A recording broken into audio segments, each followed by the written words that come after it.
Hey there, folks. Welcome to our cozy nook of tales and adventures. Today, like every episode, we're unlocking the doors of imagination to explore new worlds, meet fascinating characters, and experience unique emotions. I promise to take you on an unforgettable journey through the power of words. So get comfy, grab your favorite drink, snuggle into that perfect spot, and get ready to lose yourself in a new story. Leave the outside world behind for a while and dive with me into the depths of storytelling. If you enjoy our content and want to support the channel, consider hitting the subscribe button and giving the video a thumbs up. Now, without further ado, let's dive into today's story.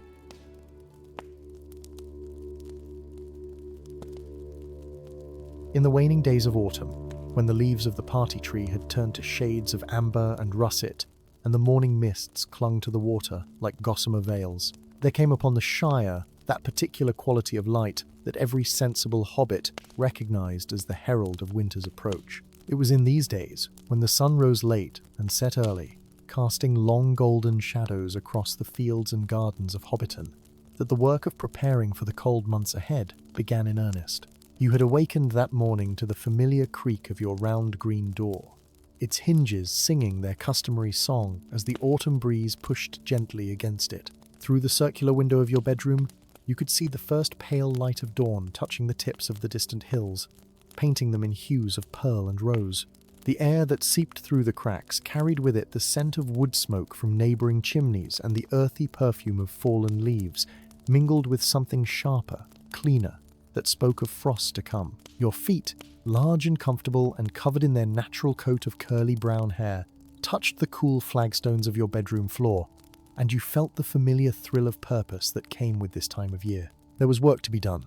Good, honest work that connected you to your ancestors and to the very land itself. Work that would ensure a warm hearth and a full pantry when the snows came sweeping down from the north.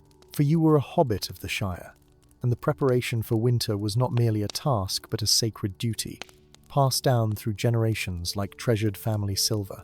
You made your way through the comfortable warren of your hobbit hole, past the round doors of unused guest rooms and the shelves lined with books you had inherited from your grandfather, until you reached the kitchen. The kitchen was the heart of any proper hobbit hole, and yours was no exception. Its walls were lined with copper pots and iron pans, with strings of onions and garlic hanging from the rafters, and with shelves groaning under the weight of preserves from previous years. The great fireplace dominated one wall, its mantel decorated with curious stones and interesting bits of wood you had collected on your rambles through the countryside. As you set the kettle to boil and prepared your morning tea, strong and black, with just a hint of honey, you found your thoughts turning to the tasks ahead. The main harvest had been completed weeks ago, of course. The barley and wheat had been gathered and threshed, the hay had been cut and stacked, and the apples from your small orchard had been picked and stored. But there remained the winter harvest, that final gathering before the hard frosts came, and it required just as much attention and care as the summer's work. Your garden, which stretched out behind your hobbit hole in neat rows and well-tended beds, still offered up its late-season bounty. There were leeks to be pulled, their white stalks thick and tender beneath the soil. There were cabbages to be cut, great round heads of green and purple that would keep well in the root cellar through the dark months. There were turnips and parsnips, beetroots and carrots, all of them made sweeter by the light frosts that had already touched the ground on several mornings. And there were herbs to be gathered and dried, rosemary and thyme and sage, to flavour the stews and roasts that would warm you through the winter.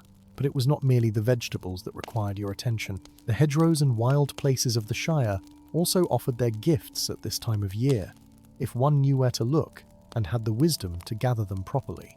There were hazelnuts ripening in the copses, their shells turning from green to brown, waiting to be collected and stored. There were blackberries, the last of the season, hanging heavy on brambles that grew along the lane. There were mushrooms, if you knew the secret places where they grew, puffballs and field mushrooms, and the prized autumn chanterelles that appeared only after the rains. Your neighbour, old Holman Greenhand, had stopped by 3 days previous with a warning that had set your mind to planning. He had stood at your door, his gnarled hands wrapped around a walking stick of blackthorn, his keen eyes squinting at the western sky. He had been tending gardens in Hobbiton for more than 60 years, and there was little he did not know about the ways of weather and season. The winter comes early this year, he had said. his voice carrying the certainty of long experience. "I feel it in my bones, and I see it in the way the geese fly and the squirrels gather. Mark my words, before the month is out, we shall have snow. Best get your harvesting done sooner rather than later, if you know what is good for you." You had thanked him for his counsel and offered him tea and seed cake, which he had accepted with the grave courtesy of his kind. He had sat in your kitchen, his weathered face illuminated by the firelight, and had spoken of other early winters he remembered, of the great snow that had come in his grandfather's time and lasted from November until March, of the year the brandywine had frozen so solid that hobbits had held a market on the ice. His stories had both alarmed and enchanted you, as such stories always did, and when he had taken his leave, you had resolved to heed his warning. And so you found yourself on this particular morning with the autumn mist still clinging to the hollows and the dew heavy on the grass, preparing to begin the final push of the harvest season. You finished your tea and set about making a proper breakfast, for no hobbit worth his salt would begin a day of hard work without sustaining himself adequately. You fried eggs and mushrooms, toasted thick slices of bread and spread them with butter and honey, and ate at your kitchen table while the morning light grew stronger and the sounds of the waking Shire filtered through your windows. From somewhere down the lane, you could hear the voice of Rosie Cotton singing as she hung out her washing, her clear soprano carrying the old tune about the three jolly farmers. From the direction of the mill, you could hear the steady rumble of the great wheel as it began its day's work, grinding the grain that would become flour and bread. And from everywhere, it seemed, came the sounds of preparation, of other hobbits beginning their own work, of axes splitting kindling, and hammers mending fences and voices, calling greetings to one another across garden walls. When you had finished your breakfast and washed your dishes, setting them in the rack to dry, you gathered your tools and prepared to venture out. You took your sturdy wicker basket, woven by your grandmother's hands and still serviceable after all these years. You took your garden fork, its tines bright from use and its handle worn smooth. You took your pruning shears and your gathering knife, and you wrapped a length of stout twine around your waist, for you never knew when such things might prove useful. You put on your gardening waistcoat, the one with the deep pockets that could hold seeds and string and all manner of useful items, and you took your walking stick from beside the door. But as you reached for the latch, preparing to step out into the autumn morning and begin your work, you paused. Something had caught your attention, a sound, or perhaps merely a feeling, something that made the hair on your feet prickle with an inexplicable awareness. You stood very still, listening, but all you could hear were the familiar sounds of the Shire going about its business. Yet the feeling persisted, a sense that something was different, that the day held more than the simple tasks of harvest, that perhaps an adventure, small or large, was waiting just beyond your green door. You shook your head at your own foolishness, smiling at the fancy. You were a practical hobbit, after all, not given to flights of imagination or the seeking of adventures. Adventures, as your father had often said, were nasty, disturbing, uncomfortable things that made you late for dinner. And yet, as you lifted the latch and pulled open the door, stepping out into the crisp autumn morning with your basket on your arm and your tools in hand, you could not quite shake the feeling that this day of winter harvest preparation might prove to be rather more interesting than you had anticipated. The morning stretched before you, full of honest work and the promise of a well-stocked larder, and you set off down the path with a will, ready to face whatever the day might bring. Your garden stretched before you in the morning light, a testament to the labour of spring and summer now reaching its final fruition. The rows ran straight and true, oriented as your grandfather had taught you, east to west, to catch the sun's journey across the sky. The earth between the rows was dark and rich, turned and tended throughout the growing season, now slightly hardened by the recent frosts but still yielding when you pressed your boot against it. You set down your basket at the garden's edge and surveyed the work ahead with the practiced eye of one who had done this many times before. The leeks stood in their row like soldiers at attention, their dark green tops swaying slightly in the morning breeze. Beyond them, the cabbages formed great domes of layered leaves, some touched with purple where the cold had brought out their deeper colours. The root vegetables showed only their leafy tops above the soil, but you knew that beneath the earth they waited, round and firm and ready for harvest. The first task, you decided, would be the leeks. They were at their prime now, and another hard frost might damage them beyond use. You walked to the row and knelt beside it, feeling the damp earth seep through the knees of your breeches. The soil was cool but not yet frozen, yielding easily as you worked your fingers around the base of the first leek and pulled gently, feeling the satisfying give as the roots released their hold and the vegetable came free, trailing fine rootlets and dark earth. You cleaned it with your hands, brushing away the excess soil, and examined it with satisfaction. It was a fine specimen, thick as your wrist, and white for a good 6 inches above the root. The green tops were fresh and unmarred by pest or disease. You set it in your basket and moved to the next, establishing a rhythm that was as old as cultivation itself, the steady repetitive motion that allowed the mind to wander while the hands worked on. As you laboured, pulling leek after leek from the willing earth, your thoughts drifted to the meals these vegetables would provide. There would be leek and potato soup, thick and creamy, served with crusty bread and butter.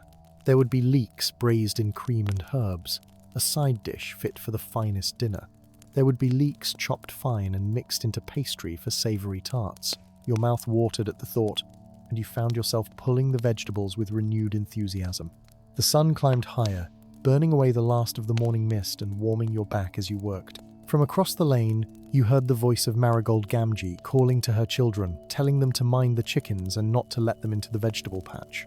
The ordinary sounds of the Shire surrounded you, creating a tapestry of familiar comfort. The lowing of a cow from Farmer Maggot's fields, the rhythmic sound of someone chopping wood, the distant bark of a dog, all of it wove together into the music of home. When you had filled your basket with leeks, you carried it to the small stone shed that stood at the corner of your garden. This was where you kept your tools and where you prepared vegetables for storage, and it had served your family well for 3 generations. The walls were thick and kept the interior cool even in summer, and in winter it never quite froze, making it perfect for the temporary storage of harvested goods. You arranged the leeks on the shelf, laying them out so that air could circulate around them, and covered them with an old piece of sacking to keep them from drying out. They would stay here until you could properly clean them and store them in the root cellar, packed in sand to keep them fresh through the dark months. Returning to the garden, you turned your attention to the cabbages. These required more care than the leeks, for they were heavy and needed to be cut rather than pulled. You selected your sharpest knife, its blade honed to a fine edge just yesterday, in preparation for this work, and approached the first head. The cabbage was magnificent, easily the size of a child's head, its outer leaves touched with frost that sparkled in the sunlight like scattered diamonds.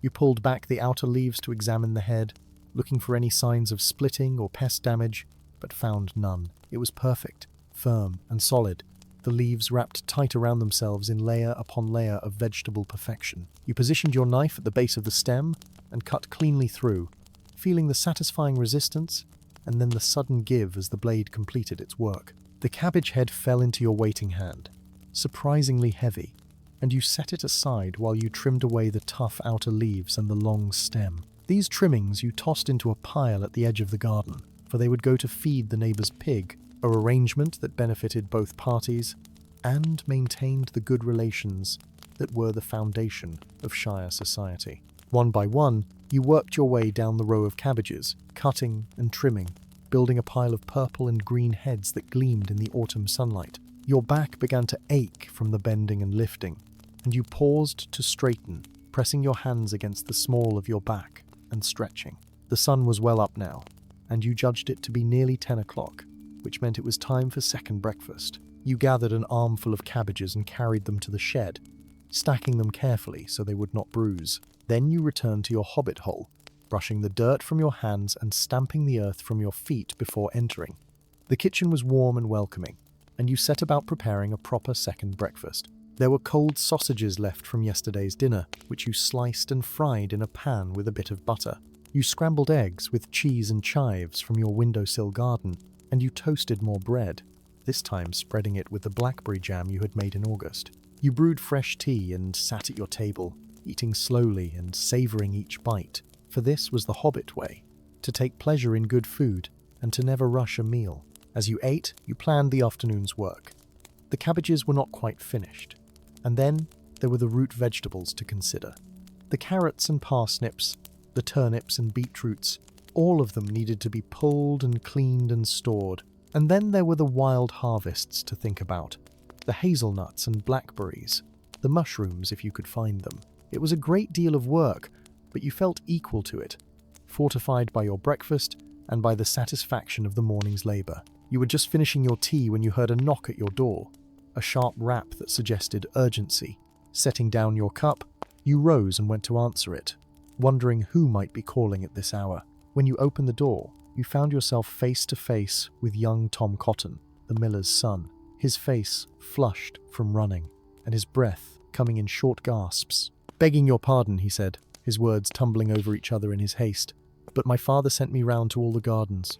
There's word come from Michel Delving, from the mayor himself. A great storm is coming, they say, bigger than any in living memory. It's expected to arrive in 3 days, maybe 4, and after it comes, there'll be snow and ice like we haven't seen in a generation." You felt your heart sink at the news. 3 days, perhaps 4. It was not nearly enough time to complete all the harvesting that needed doing, not if you worked alone. And yet, looking at young Tom's worried face, you knew this was no jest or exaggeration. The mayor did not send warnings lightly, and if he said a great storm was coming, then a great storm would come. You thanked Tom for bringing the news, and sent him on his way with a few biscuits wrapped in a napkin for his trouble. Then you stood in your doorway, looking out at your garden and at the fields beyond, and you began to calculate what could be done in the time remaining. The afternoon sun cast long shadows across your garden as you worked with renewed determination, the urgency of Tom Cotton's message lending speed to your hands. 3 days, perhaps 4. The words echoed in your mind with each pull of a carrot, each twist of a turnip freed from the earth. It was not panic that drove you now, for hobbits are not given to panic, but rather a focused intensity. The kind that comes when one realizes that pleasant meandering work has suddenly become a race against time and weather. You had returned to the garden immediately after Tom's departure, abandoning the comfort of your kitchen and the temptation to sit and worry. Worry, your grandmother had always said, was like a rocking chair. It gave you something to do but got you nowhere. Better to work, to act, to do what could be done, and trust that it would be enough. The carrots came up easily, the soil still loose from the morning's work with the leeks. Each one emerged with a satisfying pull, trailing fine roots and smelling of earth and sweetness. They were beautiful carrots, straight and thick, some as long as your forearm, their orange flesh bright against the dark soil. You brushed them clean with your hands and laid them in rows on the grass, a regiment of vegetables awaiting transport to storage. As you worked, you became aware that you were not alone in your urgency. From neighbouring gardens came the sounds of increased activity, the scrape of spades and the thump of vegetables being tossed into baskets. Voices called back and forth across the lanes, hobbits sharing information and advice, warning each other about which tasks were most pressing and which might be safely delayed until after the storm. Old Gaffer Gamgee appeared at the wall between your properties, his weathered face serious beneath his battered hat. He leaned on the wall watching you work for a moment before speaking. "Heard the news then," he said, and it was not a question. His eyes, sharp despite his years, surveyed your garden with an appraising look. "You've got a fair bit still to harvest. The roots will keep in the ground through a storm, mind you, but if we get the snow, they're saying, you'll not be able to get at them for weeks." You straightened, pressing a hand to your aching back, and nodded. "I know it, Gaffer. I'm working as fast as I can, but there's more here than I can manage alone in 3 days." The old hobbit scratched his chin thoughtfully. "Well now," he said slowly, "seems to me that's what neighbours are for. My Sam and I, we got our harvesting done early this year. Had a feeling in my bones that winter was coming fast. We could spare a few hours to help you along if you'd welcome it."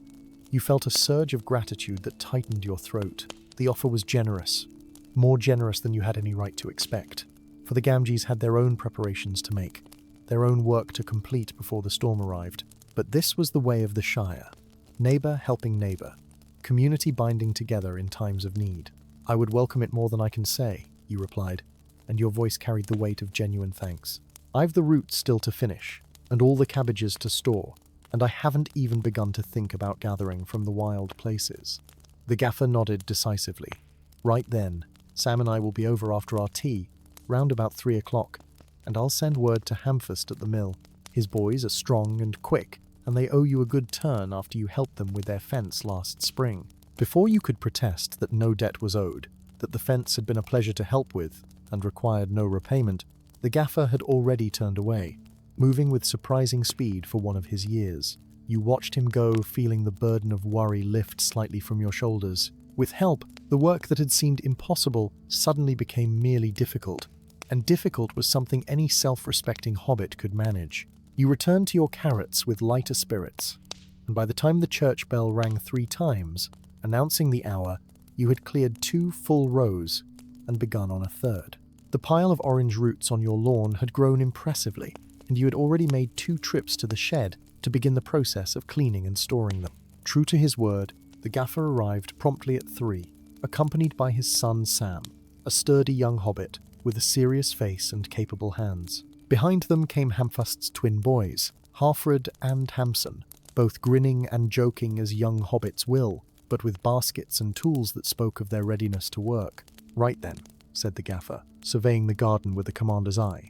"Sam, you take the turnips. They'll need a firm hand, those will. Halfred, Hamson, you lads start on the beetroots, and mind you don't break off the tops. We'll want those for cooking." And he turned to you. "As for you, you keep on with those carrots. You've got the rhythm of it now." You worked together through the afternoon, and the garden that had seemed so daunting in the morning began to yield up its treasures at a pace that would have been impossible alone. The gaffer moved between the workers, offering advice and encouragement, his years of experience proving invaluable. He showed the twins how to loosen the soil around the beetroots before pulling, preventing breakage and making the work easier. He demonstrated to Sam the proper angle for cutting turnips, ensuring that the root came free cleanly without damage. And as you worked, you talked.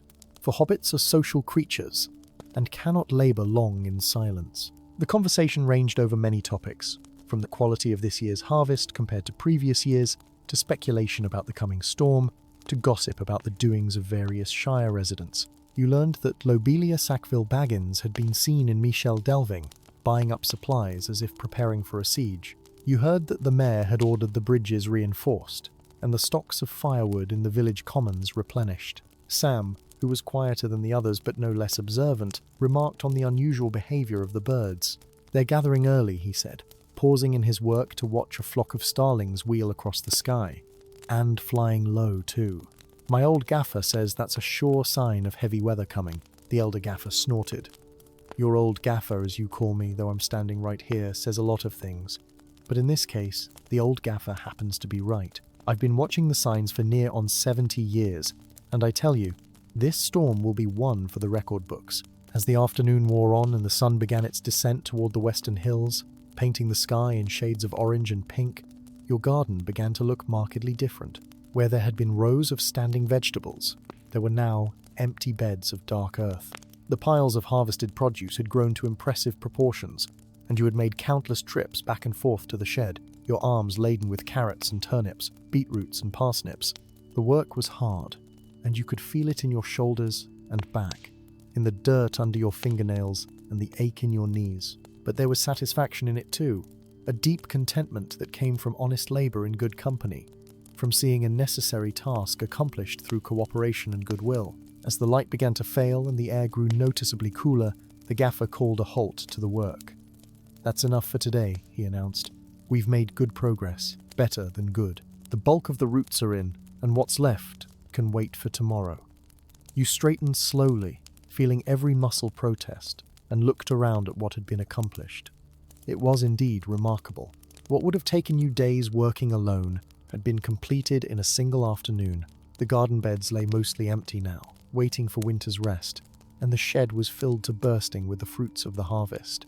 You invited your helpers in for supper, an invitation that was expected and accepted without hesitation. Together you trooped into your hobbit hole, leaving your muddy boots by the door and washing your hands in the basin you set out for the purpose. The kitchen, which had seemed cosy when you were alone, now felt properly full and lively, with 5 hobbits crowding around the table. You served what you had, which was fortunately substantial, for you always kept your pantry well stocked. There was cold ham and cheese, fresh bread and butter, pickled onions and chutney, and a large seed cake that you had baked 2 days previous. You brewed tea by the gallon, and the conversation flowed as freely as the drink, punctuated by laughter and the comfortable silences of those who have worked hard together. The next morning dawned grey and still. the sky heavy with clouds that seemed to press down upon the Shire like a great grey blanket. You woke earlier than usual, roused not by sunlight, but by an awareness of all that remained to be done. The air that seeped through your window carried a different quality now, a coldness that seemed to penetrate deeper than ordinary autumn chill, and you knew without being told that the storm was drawing closer. You dressed quickly and made your way to the kitchen, where you built up the fire and set the kettle to boil. While you waited for the water to heat, you stood at your window and looked out at the changed landscape. The colours of autumn seemed muted this morning, as if the approaching storm had leached some of the vibrancy from the world. The leaves on the party tree hung motionless in the still air, and not a single bird sang in the hedgerows. Your breakfast was a hasty affair, for there was no time for leisurely meals now. You ate standing up, cold pie left from yesterday's supper washed down with strong tea, and you were out the door before the sun had fully risen, though in truth there was little sun to speak of on this grey morning. The garden awaited you, much changed from 2 days previous, but still holding work yet to be completed. The remaining cabbages needed to be harvested and stored, and there were the winter greens to consider, the kale and chard that could withstand frost but might be buried under snow and rendered inaccessible for weeks. And then there was the matter of the wild harvest, which had been weighing on your mind since Tom Cotton's warning. You decided to tackle the cabbages first, while the morning was still young and your energy fresh. The cutting and trimming went faster now, your hands remembering the rhythm from yesterday's work. Each head you cut seemed heavier than the last, or perhaps that was merely your imagination, the weight of worry making everything feel more burdensome. You had cleared perhaps half the remaining cabbages when you heard voices approaching along the lane. Looking up, you saw a small procession making its way toward your gate. At the front walked Marigold Gamgee, carrying a large basket and wearing a determined expression. Behind her came Rose Cotton and Lily Brown, and bringing up the rear was old Mother Hornblower, moving slowly but steadily with the aid of a stout walking stick. The women entered your garden without ceremony, for such formality would have been absurd between neighbours. Marigold set down her basket and surveyed the work with a practiced eye. "We've come to help with the storing," she announced. "The gaffer told us last night how much you'd harvested, and it seemed to us that you'd be needing hands to clean and pack it all proper. No sense in gathering a fine harvest only to have it spoil for want of preparation." You tried to protest, to say that they surely had their own work to attend to, but Rose Cotton cut you off with a wave of her hand. "Our work is done," she said firmly. "We've been preparing for winter since August, knowing our men would be busy with the mill right up until the last minute.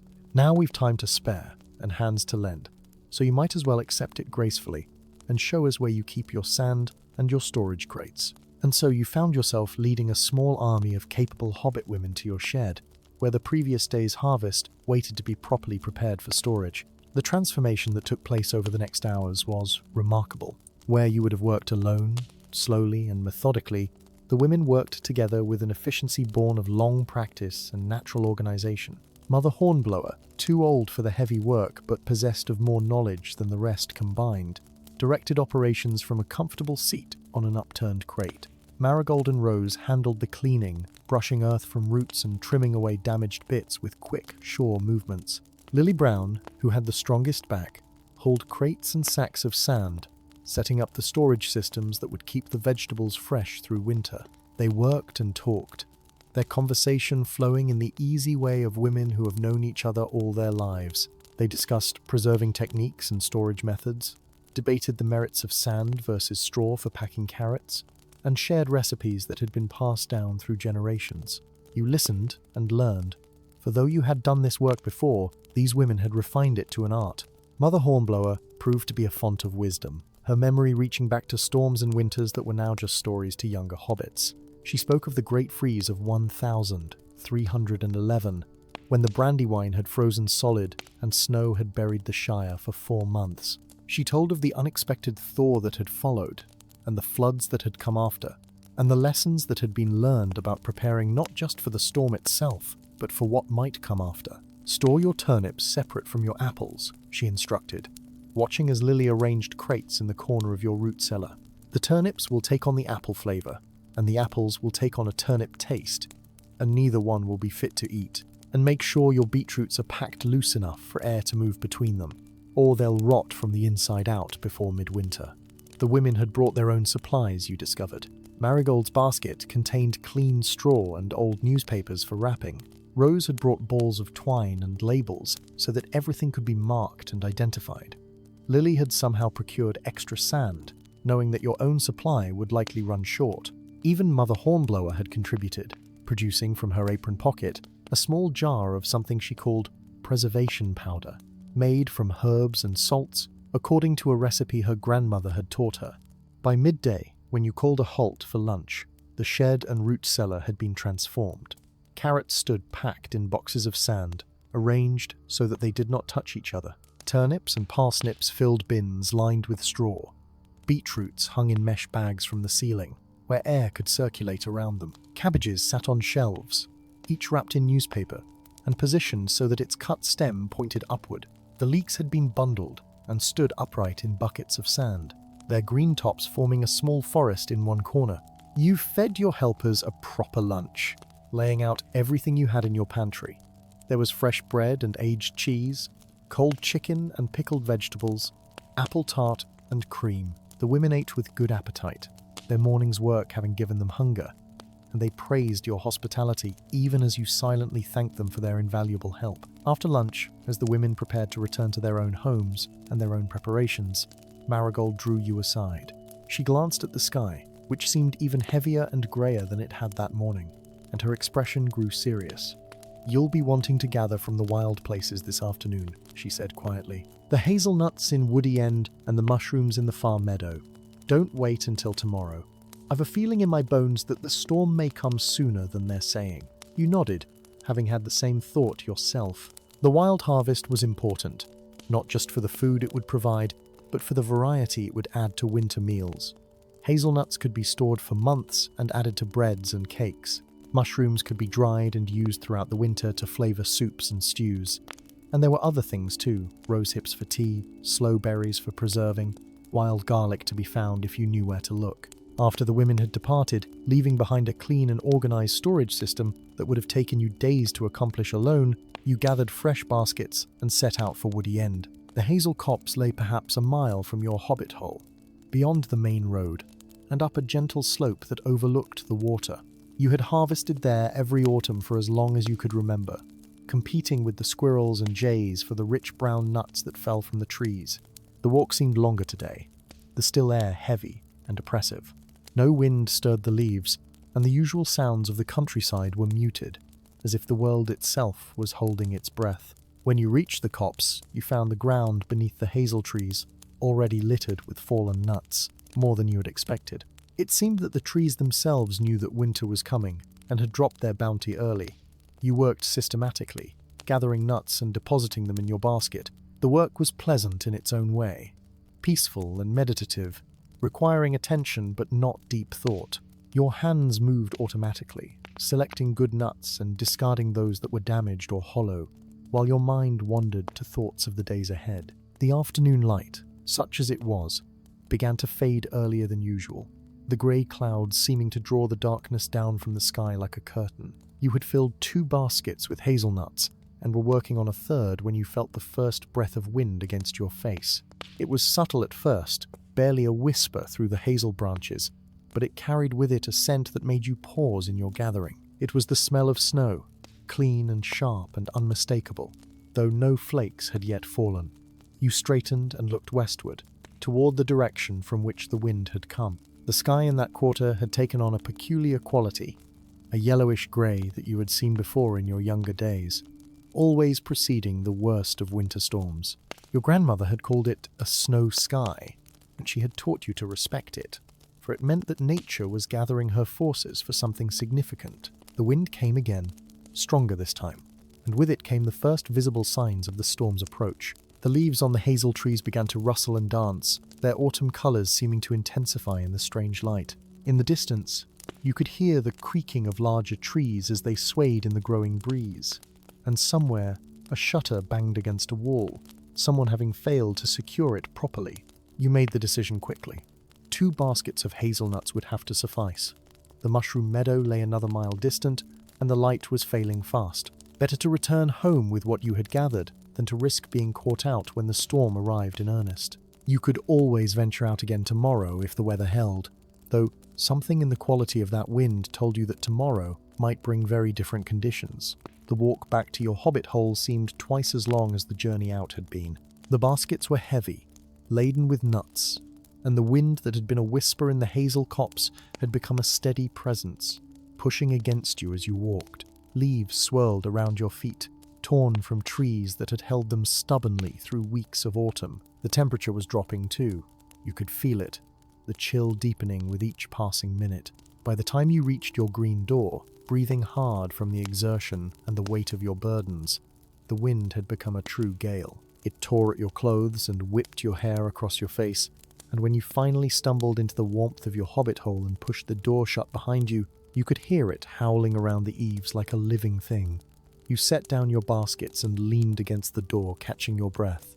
The contrast between the chaos outside and the peace within your home was striking. Here, the fire still burned steadily in the hearth, casting dancing shadows on the familiar walls. Your kettle sat where you had left it, ready to be filled and set to boil. The everyday objects of your life surrounded you, offering comfort and security against the growing fury of the storm. But even as you began to relax, taking off your outdoor clothes and hanging them on their pegs, you became aware of a new sound. It started as a gentle pattering against your windows, soft and rhythmic, almost musical. You walked to the nearest window and looked out, and your breath caught in your throat. Snow was falling, not the gentle, lazy flakes of an early winter snow, drifting down like feathers from a burst pillow, but something harder and more determined. The flakes were small and driven nearly horizontal by the wind, and they came in such numbers that the world beyond your window was already beginning to disappear behind a white veil. As you watched, the snow intensified, the individual flakes becoming impossible to distinguish as they merged into a solid sheet of white. The storm had arrived, and it had arrived early. You moved through your hobbit hole, checking windows and securing shutters, making sure that everything that could be fastened was fastened tight. The wind had found a loose board somewhere in the roof, and it rattled with each gust, a percussion accompaniment to the howl of the storm. You made a mental note to fix it when the weather cleared, if you could remember where it was. In the kitchen, you built up the fire and set the kettle to boil, needing the warmth and the normalcy of tea. While the water heated, you turned your attention to the hazelnuts you had gathered. They needed to be spread out to dry, a process that would take several days, but which would ensure they did not mold in storage. You found your largest baskets and trays and began arranging the nuts in single layers, working by the light of the fire and the oil lamp you had lit. The work was soothing, methodical, requiring just enough attention to occupy your hands and mind without demanding deep concentration. As you worked, you found yourself thinking about all that had been accomplished over the past 2 days. The garden harvest was complete, the vegetables cleaned and stored according to the best practices your neighbors had demonstrated. Your shed and root cellar were full to bursting with food that would sustain you through the long winter months. You had hazelnuts drying and wood stacked and water stored, and if you were not perfectly prepared for the storm that now raged outside, you were at least as prepared as any sensible hobbit could be. The kettle began to whistle, and you made your tea, strong and sweet, carrying the steaming cup to your favorite chair by the fire. Outside, the storm continued its assault on the Shire, but here, in the warm circle of firelight, you felt secure. The flames danced and flickered, casting shifting patterns of light and shadow on the walls, and the tea warmed you from the inside out. You thought of your neighbors, hoping they were all safe in their own homes, their own preparations complete. You thought of old Holman Greenhand, who had warned you of this early winter, and wondered if even he had anticipated the ferocity of this storm. You thought of the Gaffer and Sam, of Marigold and Rose and all the others who had helped you these past days, and you felt a deep gratitude for the community that surrounded you, for the web of mutual support and care that defined life in the Shire. The snow continued to fall through the evening and into the night. You prepared yourself a simple supper, not wanting to venture down to the root cellar in such weather, making do with what you had readily to hand in your kitchen. There was bread and cheese, cold chicken left from lunch, and you fried yourself an egg to go with it, the simple meal satisfying in a way that elaborate preparations could never be. After supper, you sat by the fire and tried to read, but found your attention wandering to the sounds of the storm. The wind had a voice, you realized, or rather many voices, high and low, wailing and moaning, sometimes rising to a shriek and sometimes falling to a deep rumble that you felt more than heard. The snow hissed against the windows, and somewhere outside something metallic clanged and banged as the wind worried at it. You eventually gave up on reading and simply sat, watching the fire and listening to the storm, letting your mind drift where it would. You thought about the year past, about the spring planting and the summer growing season, about the autumn harvest now complete. You thought about the winter ahead, about the long dark days and the cold nights, about the work that would need to be done even in the depths of the season, about the celebrations that would break up the monotony, the winter solstice and the new year, the small gatherings of neighbours and the larger festivals. And you thought, as hobbits often did on such nights, about the history of your family and your home. This hobbit hole had sheltered your family for 3 generations, had weathered storms and droughts, hard winters and difficult years. Its walls were solid, its roof sound, its foundations deep in the good earth of the Shire. It had protected your grandparents and your parents, and now it protected you. And it would, you hoped, protect your own children if ever you had them. The fire burned down to coals, and you built it up again, adding logs from the woodpile you kept inside for convenience. The wood crackled and sparked as it caught, sending up small showers of sparks that died before they reached the chimney. Outside, the storm showed no signs of abating. If anything, it seemed to be growing stronger, the wind reaching new heights of fury, the snow falling even more thickly. You wondered how much had already accumulated, whether it was measured in inches or feet, whether the lanes and paths of the Shire were already impassable. You thought of travellers who might be caught out in such weather, and you sent up a silent prayer to whatever powers watched over Middle-earth that all souls were safe and warm this night. You woke in the deep hours of the night to a silence so profound it seemed almost unnatural. For a moment, disoriented in the darkness, you could not remember what had roused you. Then you realized what was missing. The wind had stopped. The constant howl that had accompanied your evening, that had become almost like background music to your thoughts, had ceased entirely. You rose from your bed, wrapping a quilt around your shoulders against the chill that had crept into even the deepest rooms of your hobbit hole, and made your way to the nearest window. The shutters were still latched tight, and when you opened them, pushing against a resistance that puzzled you for a moment, you understood why. Snow had drifted against the window, packing tight against the glass, and when you finally forced the shutter open, a small avalanche of white powder cascaded into your room. The sight that greeted you beyond the window took your breath away. The world had been transformed utterly and completely into something from a tale of ancient days. Snow lay everywhere, deep and smooth and pristine, gleaming in the light of a moon that had finally broken through the clouds. The familiar landscape of the Shire had vanished beneath this white blanket.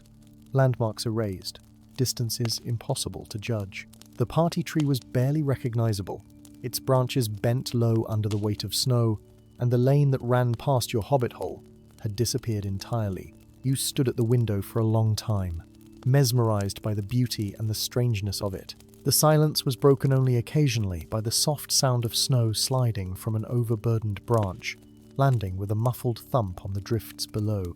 The sky had cleared completely, revealing stars that seemed to burn with unusual brightness in the cold air, and the moon cast shadows across the snow, creating a landscape of silver and black and infinite shades of white.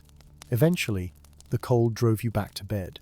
Though sleep was slow to return, you lay beneath your quilts, listening to the creaks and groans of your hobbit hole as it settled in the cold, thinking about the morning that would come and what it might bring. The harvest was complete, you reminded yourself. Whatever else this storm might mean, you had succeeded in that essential task. Your storage was full, your preparations made. You were ready for winter, even if it had come with more force and earlier than anyone had anticipated. When true dawn came, grey and cold, you rose and went through the morning routine that had become habit over years of living. You rebuilt the fire, which had burned down to embers during the night, and set the kettle to boil. You washed in water from the pitcher, gasping at its coldness, and dressed in your warmest clothes, layering wool and flannel against the chill that seemed to pervade everything. Breakfast was a more substantial affair than it had been in recent days, for there was no urgent work calling you outside, no race against time and weather. You scrambled eggs with cheese and herbs, fried thick slices of bacon until they were crisp, and toasted bread to golden perfection. You ate slowly, savoring each bite, and when you had finished, you made more tea and carried your cup to the window. The daylight revealed the true extent of the storm's work. Snow had fallen to a depth of at least 3 feet, perhaps more in the drifts. Your garden was completely buried, the fence posts mere suggestions beneath their white caps. The path to your shed had vanished, and when you squinted toward the neighboring hobbit holes, you could see smoke rising from chimneys but little else. The entire Shire seemed to have been muffled, wrapped in white silence. You spent the morning indoors attending to tasks that had been neglected during the frantic days of harvest. You mended a tear in your favorite waistcoat, replaced a button that had been hanging by a thread, and darned several pairs of socks that had developed holes. You sorted through your books, organizing them by subject, and making a list of those you wanted to read during the long winter evenings ahead. You checked your supplies of candles and lamp oil, counting and calculating how long they would last. Around midday, you heard the sound of voices outside, muffled but unmistakable. You went to the window and saw a remarkable sight. A small group of hobbits, led by the gaffer, was making its way along what had been the lane, moving slowly through snow that came up past their knees. They were clearing a path as they went, shoveling the snow to either side, creating a narrow channel that other hobbits could use. You quickly pulled on your outdoor clothes and found your own shovel, pushing open your door with difficulty against the drift that had formed there overnight. The cold hit you like a physical blow, searing your lungs as you breathed in, but you barely noticed. You set to work clearing your own stretch of path, joining the communal effort that was happening all along the lane. The gaffer reached your gate just as you were finishing, his face red from exertion but his eyes bright. "Well then," he called out cheerfully, "I see you made it through the night well enough." Quite a storm that was. Quite a storm indeed. You invited him in for tea, an offer he accepted gratefully, and together you tramped into your warm kitchen, stamping snow from your feet and brushing it from your clothes. As you prepared the tea, the gaffer settled into a chair by the fire, groaning slightly as he stretched out his legs. "My old bones don't take kindly to this cold," he admitted, accepting the cup you offered him. "But there's work to be done, and it won't do itself. We're organizing the whole lane, making sure everyone has what they need, checking that no one's in difficulty." Most folks seem to have weathered it well enough, though old Mother Hornblower's chimney took some damage. The wind tore off several bricks, and she can't use her fire until it's mended. You expressed concern and asked what could be done. The gaffer nodded approvingly at your response. "That's the spirit. We're gathering at the Green Dragon tonight, those who can make it, to plan out the work that needs doing. The storm may be over, but the aftermath will keep us busy for days. Chimneys to mend, paths to clear, roofs to check for damage, and we'll need to make sure everyone has enough firewood to see them through. For the cold that comes after a storm like this can be fierce." After the gaffer left, continuing his rounds along the lane, you set about preparing to attend the evening meeting. You checked your root cellar, descending the narrow stairs carefully, and selected vegetables for a soup that you could bring to share. It was customary, when hobbits gathered in times of difficulty, for everyone to contribute what they could to a communal meal. You chose carrots and turnips, onions and potatoes, and a generous portion of the salted ham that hung from your ceiling. The afternoon was spent in preparation, making a large pot of hearty soup that filled your kitchen with savory aromas. You added herbs from your dried stores, thyme and rosemary and bay, and let it simmer slowly while you tidied your hobbit hole and made yourself presentable for the evening's gathering. As twilight approached, you carefully ladled the hot soup into a large covered pot, wrapping it in towels to keep it warm during the journey. The path that the gaffer and his volunteers had cleared had frozen solid in the cold, creating a walkway of packed snow and ice that was treacherous but passable. You walked carefully, aware that a fall could mean not just embarrassment, but genuine injury in such conditions. The Green Dragon was warm and bright when you arrived, its windows glowing with welcoming light. Inside, you found what seemed like half the hobbits of Hobbiton, gathered around tables pushed together to form one long communal space. The air was thick with the smell of food and pipeweed, and the sound of voices raised in conversation and laughter.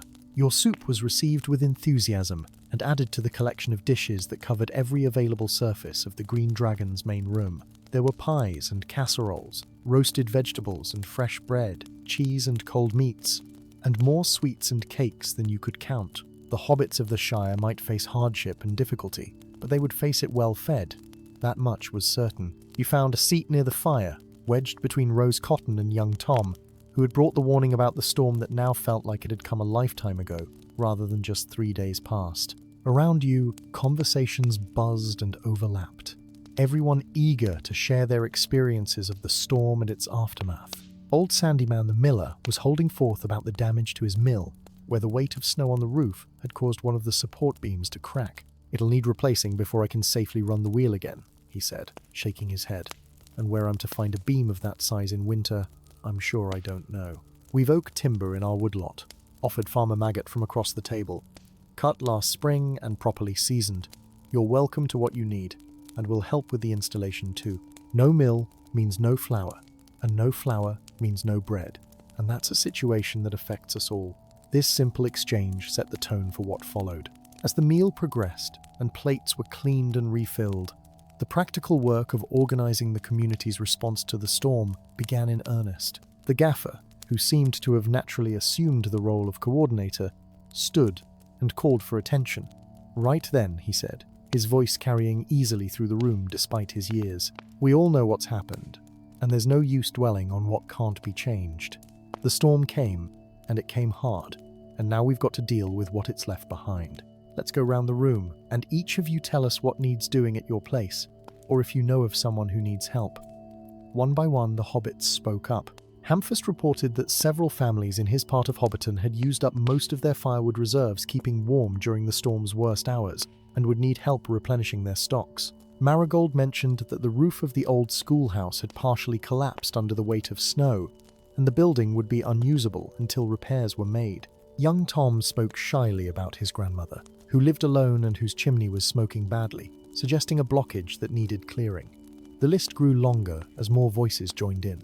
There were fences down and gates broken, sheds that had lost their roofs and chicken coops that needed reinforcing. There were elderly hobbits who would need paths cleared to their doors and supplies brought to them until they could safely venture out. There were animals that needed tending and wells that needed checking to ensure the sudden freeze had not damaged them. But for every problem raised, solutions emerged. The hobbits organized themselves with the easy efficiency of those who had faced such challenges before, who understood that survival and comfort depended on mutual support. Groups formed around specific tasks. The strongest volunteered for the heavy work of cutting and hauling timber. Those skilled in carpentry claimed the repair jobs. The cooks promised to maintain a steady supply of hot meals for the workers. Even the children were given roles, tasked with carrying messages between work sites and helping to clear lighter snow from paths and doorways. You found yourself volunteering to help with the harvest assessment, a task that someone suggested might be necessary given the storm's timing. There was concern that hobbits who had not completed their gathering before the snow fell might be facing genuine hardship. The gaffer appointed you and Sam to make a circuit of the outlying farms and gardens over the next few days, checking on supplies and identifying anyone who might need assistance. As the evening wore on and the organization continued, the mood in the Green Dragon shifted from concern to something approaching celebration. This was the Shire at its best, you realized, watching the faces around you. These were not grand heroes embarking on epic quests, but ordinary hobbits taking care of ordinary problems in ordinary ways. Yet there was something heroic in it nonetheless, something profound in this simple determination to look after one another, to ensure that no one faced the winter alone or unprepared. The mayor himself arrived near the end of the evening, having made his way through the snow from Michel Delving. He was a rotund hobbit with a cheerful face, though tonight his expression was serious as he listened to the reports of damage and the plans for recovery. When the presentations were complete, he stood to address the gathering. "I won't make a long speech," he said, to murmurs of approval, for hobbits in general were not fond of lengthy oratory. "I'll simply say this. I'm proud to be mayor of a community that responds to difficulty in this way. We'll have funds available from the Shire Treasury to help with major repairs, and I'll be authorizing the use of communal supplies where needed. But I can see that the real work, the real support, is already being organized right here in this room. Well done, all of you. Well done indeed." The gathering broke up slowly. hobbits reluctant to leave the warmth and fellowship of the crowded inn for the cold journey home. But eventually, bundled in cloaks and scarves, carrying covered dishes and leftover food, they ventured out into the night. The sky had cleared completely, revealing stars that blazed with winter brilliance, and your breath formed clouds in the frigid air. You walked home in a group, several families traveling in the same direction, and the conversation continued as you picked your way carefully along the icy path. Plans were refined, schedules adjusted, promises made and accepted. By the time you reached your own gate and bid goodnight to your companions, you felt that the overwhelming nature of the storm's aftermath had been reduced to manageable proportions through the simple act of sharing the burden among many shoulders. Inside your hobbit hole, you built up the fire and made tea, though it was late and you were tired. You felt the need to sit quietly for a while, to process the evening's events and your own thoughts. The gathering had reminded you of something you sometimes forgot in the daily routine of solitary life, that you were part of something larger than yourself, woven into a community that gave meaning and purpose beyond mere survival. You thought about the days ahead, about the work you had volunteered for with Sam, checking on the outlying farms. It would be cold work, trudging through snow and ice, but it was important work, necessary work, and there was satisfaction in that, in being part of the collective effort to see the Shire safely through this difficult time. The next morning dawned clear and cold, the kind of cold that made your nose hairs freeze when you breathed in and turned any exposed skin red within minutes. You dressed in your warmest clothes, layering wool and fur, and packed supplies for a day of travel. Sam arrived just after breakfast, similarly bundled, his cheerful face peering out from beneath a fur-lined hat that had belonged to his grandfather. Together you set out, following the map the gaffer had drawn the night before, a circuit that would take you to a dozen small farms and isolated hobbit holes in the hills beyond Hobbiton. The snow was deep, but had developed a crust overnight, which sometimes supported your weight and sometimes broke through, making progress unpredictable and exhausting. The first farm you reached belonged to Old Cotman, who worked a small plot on the south-facing slopes where the sun warmed the earth earlier in spring and stayed longer in autumn. You found him in his barn, tending to his pony and the few sheep he kept, and were relieved to see that he seemed well supplied. His harvest had been completed early, he explained, for he always planted early and harvested early, a strategy that had served him well through many years. But he had information about his neighbour, a widow named Blossom Tunnelly, whose farm lay another mile up the valley. She had been ill in the weeks before the storm, he said, and he was uncertain whether she had managed to complete her harvest. Would you check on her? He asked, and his concern was genuine, for neighbours looked after neighbours in these isolated places. You and Sam promised Cotman that you would check on Widow Tunnelly, and with his directions carefully noted, you set off up the valley. The way was harder here, for no path had been cleared, and the snow lay deep and undisturbed. You took turns breaking trail, one walking ahead while the other followed in the footsteps, switching places when the leader grew tired. It was exhausting work, and more than once you questioned the wisdom of the journey, but the thought of the widow alone in her farm kept you moving forward. The valley narrowed as you climbed, the hills rising steep on either side, and the snow seemed even deeper here where the wind had funneled through and created massive drifts. Trees bent under their white burden, and icicles hung from every branch and overhang, glittering in the pale sunlight like crystal daggers. The world was beautiful but harsh, and you understood why hobbits preferred the more sheltered lands of the Shire proper to these remote and rugged places. Widow Tunnelly's farm, when you finally reached it, appeared at first to be deserted. No smoke rose from the chimney, and snow lay unbroken across what should have been the path to her door. Your heart sank at the sight, and you exchanged a worried glance with Sam before hurrying forward as fast as the deep snow would allow. The door was drifted shut, and it took both of you working together to clear enough snow to open it. When you finally managed to push it inward, you called out, your voice sounding too loud in the winter silence. There was no response, and fear clutched at your chest as you stepped inside, blinking in the dimness. The interior of the hobbit hole was cold, nearly as cold as the outside, and your breath plumed in the air. But as your eyes adjusted, you saw a figure huddled by a dead fireplace, wrapped in every blanket and quilt the place seemed to possess. Widow Tunnelly looked up as you entered, her face pale and drawn but her eyes alert. "Oh," she said, her voice hoarse and weak.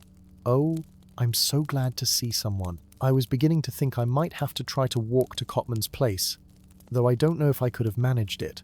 You and Sam sprang into action immediately, Sam heading straight for the fireplace to build a fire while you helped the widow into a more comfortable position and began assessing her situation. She was not injured, she assured you, merely weak from illness and lack of proper food. Her harvest had been only partly completed when the sickness had struck her, and when the storm came, she had been trapped with insufficient supplies and no way to heat her home properly. My firewood gave out yesterday, she explained, her teeth chattering despite the blankets, and I didn't want to burn my furniture, though I was getting close to considering it.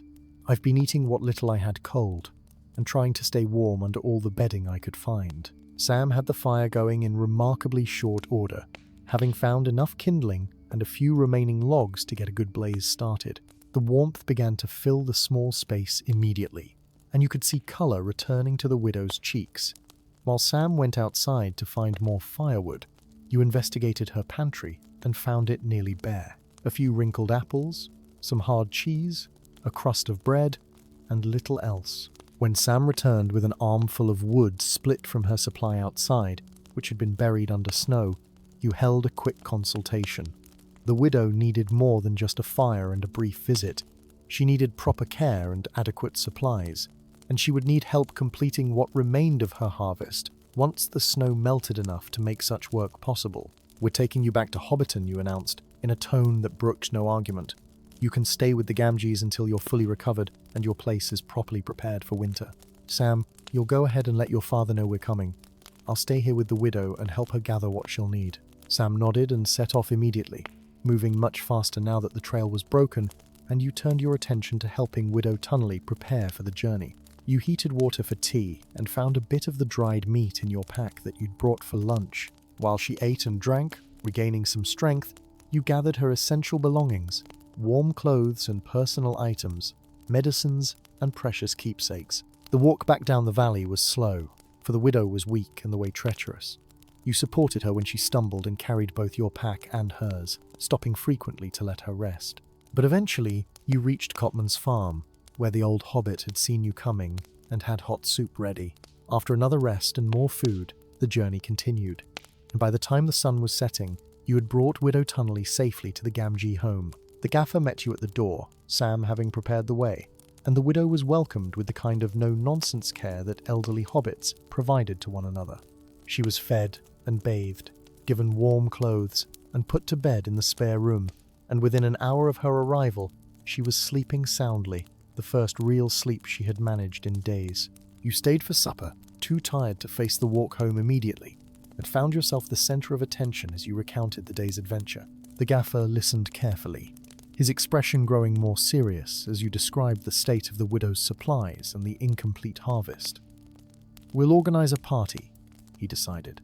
"Soon as the weather allows, we'll go up there and finish what needs doing. Can't have her going back to an unprepared farm, and she'll stay here until spring if need be. We've room enough, and she's good company." The next day brought more such discoveries as you and Sam continued your circuit of the outlying farms. Most hobbits had managed well enough, but here and there you found those who had fallen short, whether through illness or misfortune, or simply the misfortune of the storm arriving earlier than expected. Each case was noted, and plans were made to address the needs, the community's informal network of support expanding to encompass those on its fringes.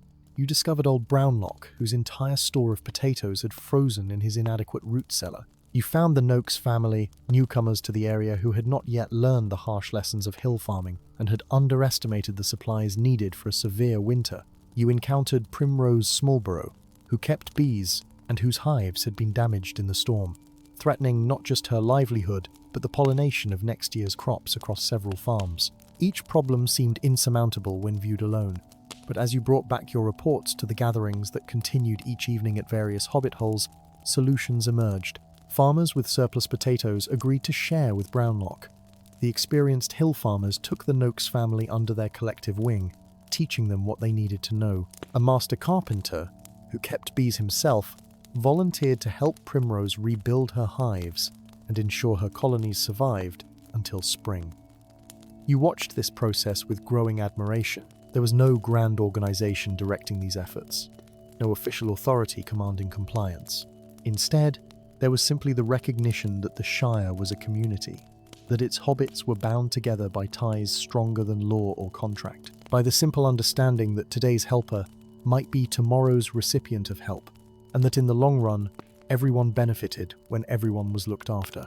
A week after the storm, when the immediate crisis had passed and the emergency work was complete, you found yourself back in your own hobbit hole, taking stock of the experience. Your carefully harvested vegetables sat secure in their storage, your hazelnuts dried and ready for use, your firewood stacked and your supplies adequate for months to come. You had succeeded in your personal preparation, but you understood now that success meant more than individual readiness. The real triumph was collective, the community's ability to weather the storm together, to identify those in need and respond with generosity and practical help.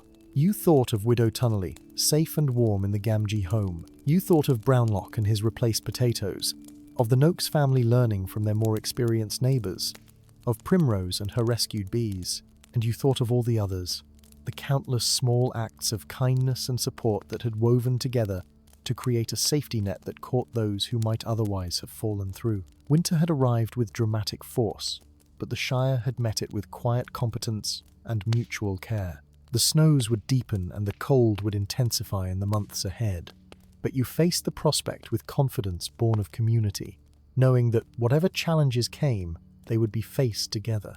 The weeks that followed the great storm settled into a rhythm as old as the Shire itself, the deep winter routine that every hobbit knew by heart. The days grew shorter still, the sun rising late and setting early, painting the snow-covered landscape in shades of pink and gold during its brief appearance. The cold deepened too, until the very air seemed to crack and splinter with it, and hobbits ventured outside only when necessary, bundled in so many layers that they resembled walking piles of wool and fur. Your days took on a pattern shaped by the requirements of survival and comfort. Each morning began with the ritual of rekindling the fire, coaxing flames from the embers that had burned low during the night. You would heat water for washing and for tea, the steam rising in clouds in the cold air of your hobbit hole. Breakfast was a substantial affair, for you needed fuel against the cold, and you found yourself eating more heartily than you did in summer. Porridge thick with cream and honey, eggs fried in butter, bacon and sausages, and thick slices of toasted bread. After breakfast came the day's work, which varied depending on weather and necessity. There was wood to split and carry, a task that could not be neglected even in the worst weather. There were paths to keep clear, for fresh snow fell regularly, adding to the already substantial accumulation. There were animals to tend, for those hobbits who kept chickens or ponies or pigs, and even those who did not often helped neighbours with such tasks. But there was indoor work too, and this is where much of your time was spent. You mended tools and sharpened blades, preparing them for the spring work that seemed impossibly distant but would come nonetheless. You repaired clothes and made new ones. For winter was the traditional time for such work. You sorted through your stores, checking for any signs of spoilage or pest damage, rotating items so that the oldest were used first. And in the evenings, when the work was done and the fire burned bright, there was time for the pursuits that fed the spirit rather than the body. You read from your collection of books, losing yourself in tales of ancient days or treatises on gardening and agriculture. You practiced your letters, writing accounts of the harvest and the storm, of the neighbours helped and the community's response, creating a record that future generations might read and learn from. Often, your evenings were not solitary. The long winter nights were made for visiting, and hardly a day passed without someone stopping by or you venturing out to call on a neighbour.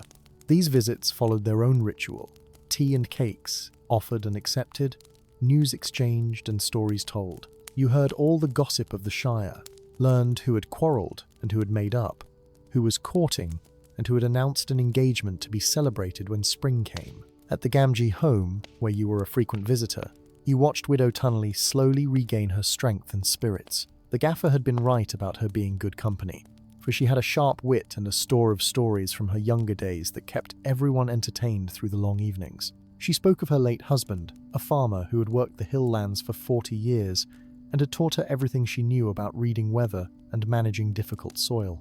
She told stories of hard winters she had known, of the great freeze when she was a young hobbit, and the Brandywine had frozen solid, of the spring floods that had followed, and the heroic efforts to save the livestock. She shared wisdom about preserving food and managing supplies, tricks and techniques that had been passed down through generations of hill farmers, and she spoke with gratitude about the rescue that had saved her life, though she did so simply and without dramatics, as was the Hobbit way.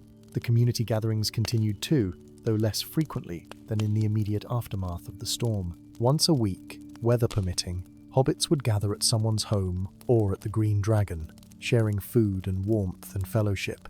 These gatherings served many purposes beyond mere socializing. They were where news was shared and decisions made, where disputes were settled and plans laid, where the invisible bonds that held the community together were renewed and strengthened. At one such gathering, held at the spacious home of Farmer Maggot, the conversation turned to the topic of the harvest and what lessons might be learned from the experience of the early storm. The mayor was present, and he listened carefully as various hobbits offered their thoughts. Old Holman Greenhand, whose weather prediction had proven so accurate, suggested that the community should maintain better records of signs and portents, creating a shared knowledge base that could help with future predictions. Others argued for earlier harvest schedules, beginning the work in late summer rather than waiting for autumn. Some proposed the construction of communal storage facilities that could serve as emergency reserves for those whose personal stores proved inadequate. Each idea was discussed and debated with the thoroughness that hobbits brought to important matters. Arguments were made and countered, examples cited from history, practical difficulties identified, and solutions proposed. You contributed your own thoughts, suggesting based on your experience checking the outlying farms that perhaps a formal system of visits should be established, ensuring that no one, especially the elderly and isolated, went unnoticed during severe weather. The mayor took notes throughout, his pen scratching across paper, and he promised that these suggestions would be considered carefully and that some system of improvements would be implemented before the next winter season. But he also cautioned against overreaction, reminding everyone that hobbits had survived countless winters through the ages and that the traditional ways had much to recommend them. "We must not mistake one severe storm for a permanent change in conditions," he said wisely. "We improve and adapt, yes, but we also remember that our ancestors faced similar challenges and overcame them through the same virtues we have demonstrated: hard work, careful preparation, and mutual support." As January gave way to February, you noticed subtle changes in the quality of the light and the behavior of the wildlife. The sun, though still weak, seemed to linger a bit longer each day. Birds that had been silent began to call occasionally from the bare branches. The cold remained fierce, but there were hints, barely perceptible, that winter's grip might eventually loosen. You found yourself thinking ahead to spring, making plans for the planting season that would come when the snow finally melted. You pored over seed catalogues that had arrived before the storm, considering what varieties to try this year. What lessons from the previous growing season might be applied to improve your yields? You sketched garden plans, rotating crops and considering companion plantings, the eternal optimism of the gardener, asserting itself even in the depths of winter. But you also lived in the present, finding pleasure in the season's own gifts. There was beauty in the snow-covered landscape, in the way moonlight turned the drifts to silver, and starlight made them sparkle like scattered diamonds. There was satisfaction in the crackle of a well-built fire, and the taste of soup made from vegetables you had grown and preserved yourself. There was joy in the company of neighbors and friends, in the stories shared, and the laughter that rang out even when the wind howled outside. One particularly cold evening, sitting by your fire with a cup of mulled wine and a book of old Shire tales, you found yourself reflecting on the journey from late autumn to deep winter, from the first warnings of the coming storm to this moment of settled routine. So much had happened in so short a time, and yet, in another sense, nothing extraordinary had occurred at all. The seasons had turned as they always did. Winter had come as it always came, and hobbits had responded as they always responded, with practical wisdom and mutual care. As February drew to a close, and March approached, the character of winter began to shift in ways both subtle and profound.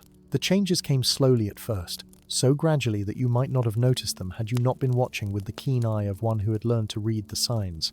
The sun, which had hung low and weak in the southern sky throughout the darkest months, began to climb higher with each passing day, and its light, though still pale, carried a different quality, a hint of warmth that had been absent since autumn. The snow, which had seemed eternal and unchanging, began to show signs of surrender. On south-facing slopes where the sun lingered longest, patches of brown earth appeared like islands in a white sea. The pristine drifts that had covered everything since the great storm grew grey and granular, collapsing in on themselves as meltwater worked from within. Icicles that had hung from every eave began to drip in the midday hours, their steady rhythm a kind of music announcing the slow turning of the seasons.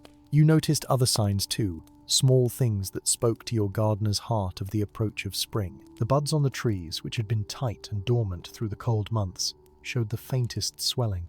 The birds, which had been largely silent since the storm, began to sing again, tentative at first, but with growing confidence. And in the sheltered places, beneath the thinning snow, you could see the first brave shoots of snowdrops pushing through, their white flowers a promise that life endured and would return. The work of winter continued, for there was still wood to split and paths to clear, still fires to tend and meals to prepare. But there was a different feeling to it now, an awareness that this work was finite, that spring would come, and with it, a different kind of labor. You began to prepare for the transition, taking inventory of your seed stores and planning the year's garden with greater specificity. You cleaned and sharpened your gardening tools, oiling the metal to prevent rust and checking handles for soundness. One mild afternoon in early March, when the sun shone with something approaching genuine warmth, you ventured down to your root cellar to assess what remained of your winter stores. The descent into the cool darkness was familiar now, the stone steps worn smooth by generations of feet, and you carried a lantern to illuminate the carefully organized shelves and bins. The assessment was satisfying. Despite the long winter and the early arrival of the severe weather, your stores had held up remarkably well. The carrots packed in sand were still firm and sweet, though you had worked your way through perhaps 2/3 of them. The turnips and parsnips showed no signs of spoilage, and the cabbages, carefully wrapped and monitored, had kept better than you had dared hope. The potatoes had a few soft spots here and there, but nothing that couldn't be trimmed away and used. You climbed back up into the daylight feeling prosperous and secure, blessed by the combination of good planning, hard work, and the help of generous neighbors. The harvest that had seemed so urgent in those frantic days before the storm had proven adequate to your needs and more. You had food enough to last until the first spring greens could be gathered and the early crops planted, with surplus besides that could be shared with those less fortunate. That evening, you decided to host a gathering at your own hobbit hole, a small celebration to mark the approaching end of winter and to thank those who had helped you through the difficult season. You spent the day in preparation, baking bread and pies, making a great pot of stew from your stored vegetables and the salted meat that hung in your pantry. You cleaned your rooms and built up the fire, set the table with your best plates, and filled the lamps with fresh oil so that your home glowed with welcoming light. The guests arrived as the sun was setting, the gaffer and Sam, Marigold and Rose, Old Mother Hornblower moving slowly but steadily with her walking stick, Farmer Maggot and his wife, and several others who had played parts large and small in the story of the harvest and the storm. Even Widow Tunnelly came, much recovered now and ready to return to her own farm when the weather fully broke, though the gaffer had extracted a promise that she would accept help in preparing her fields for spring planting. The gathering was merry, filled with good food and better company. Stories were told and retold, the events of the autumn and winter examined from different perspectives, details added and corrected, laughter shared over mishaps and near disasters that seemed humorous now in retrospect. You heard again the tale of your rescue of the widow, though now it was embellished with details you didn't quite remember, transformed in the telling into something approaching an epic adventure. As the evening wore on and the plates were cleared and pipes were lit, the conversation turned philosophical.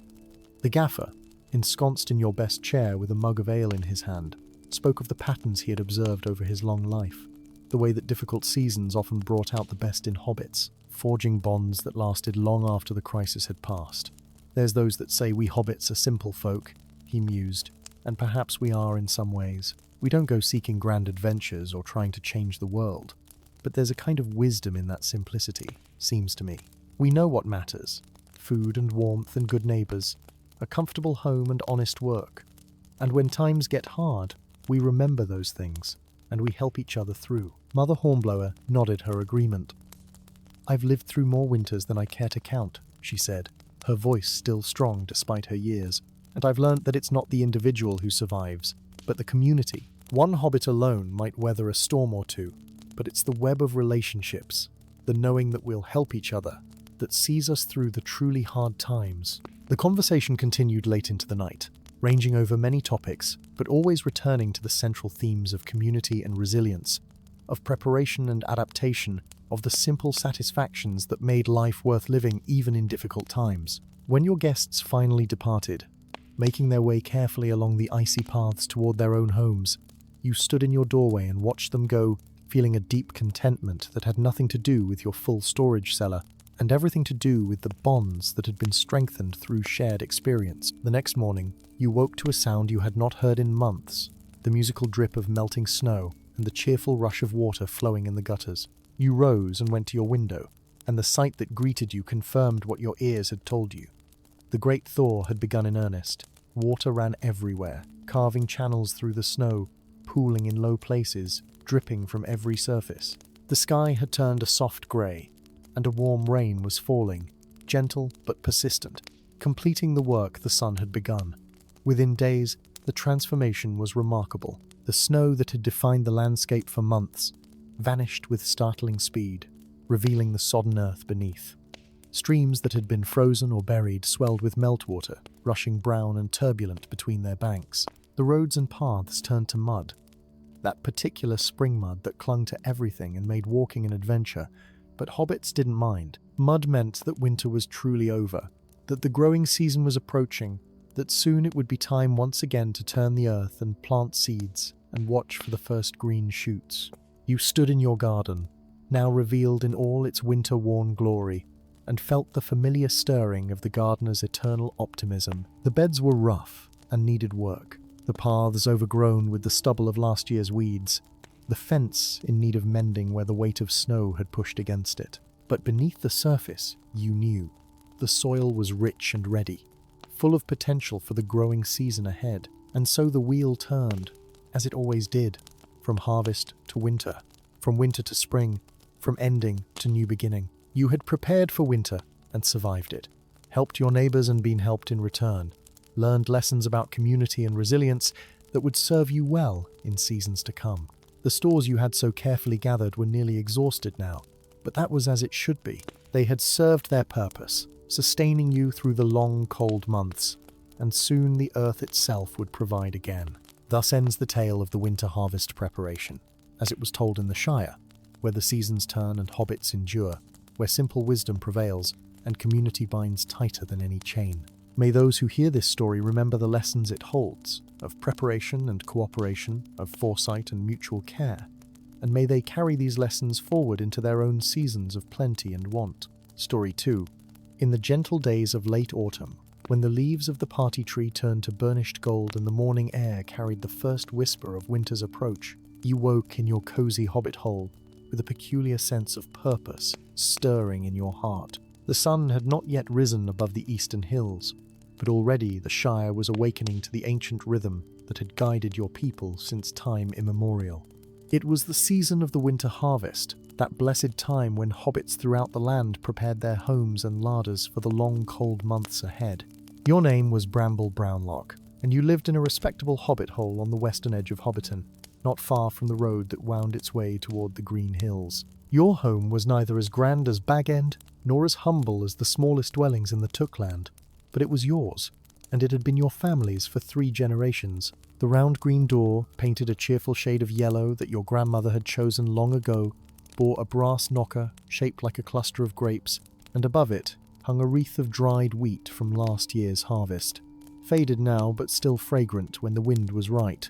As you lay beneath your quilt, sewn by your mother from scraps of fabric collected over the years, you could hear the familiar sounds of the Shire coming to life. Somewhere down the lane, old Sandyman's mill wheel was already creaking and groaning as it turned, grinding the last of the autumn wheat into flour. The roosters in Farmer Maggot's chicken coops were crowing their morning greetings, and you could just make out the distant lowing of cows being led to pasture. But more than these everyday sounds, you heard something else, something that quickened your pulse and brought a smile to your sleepy face. It was the sound of your neighbors beginning their own preparations, the cheerful calling of voices across garden fences, the rattle of wagon wheels on the packed earth roads, and the general sense of purposeful activity that marked the beginning of harvest season. You swung your feet out of bed, your toes sinking into the thick rug that covered the bedroom floor, a rug your Aunt Primrose had woven from sheep's wool dyed with berries gathered from the hedgerows. The floor was cold despite the rug, and you quickly pulled on your woolen stockings, thick and warm, knitted in a pattern of interlocking diamonds that was traditional among the Brownlocks. Your clothes hung on pegs along the wall, and you dressed quickly in your working garments, a sturdy pair of brown breeches, a linen shirt that had seen many washings but was still sound, and a green waistcoat embroidered with tiny acorns along the buttonholes.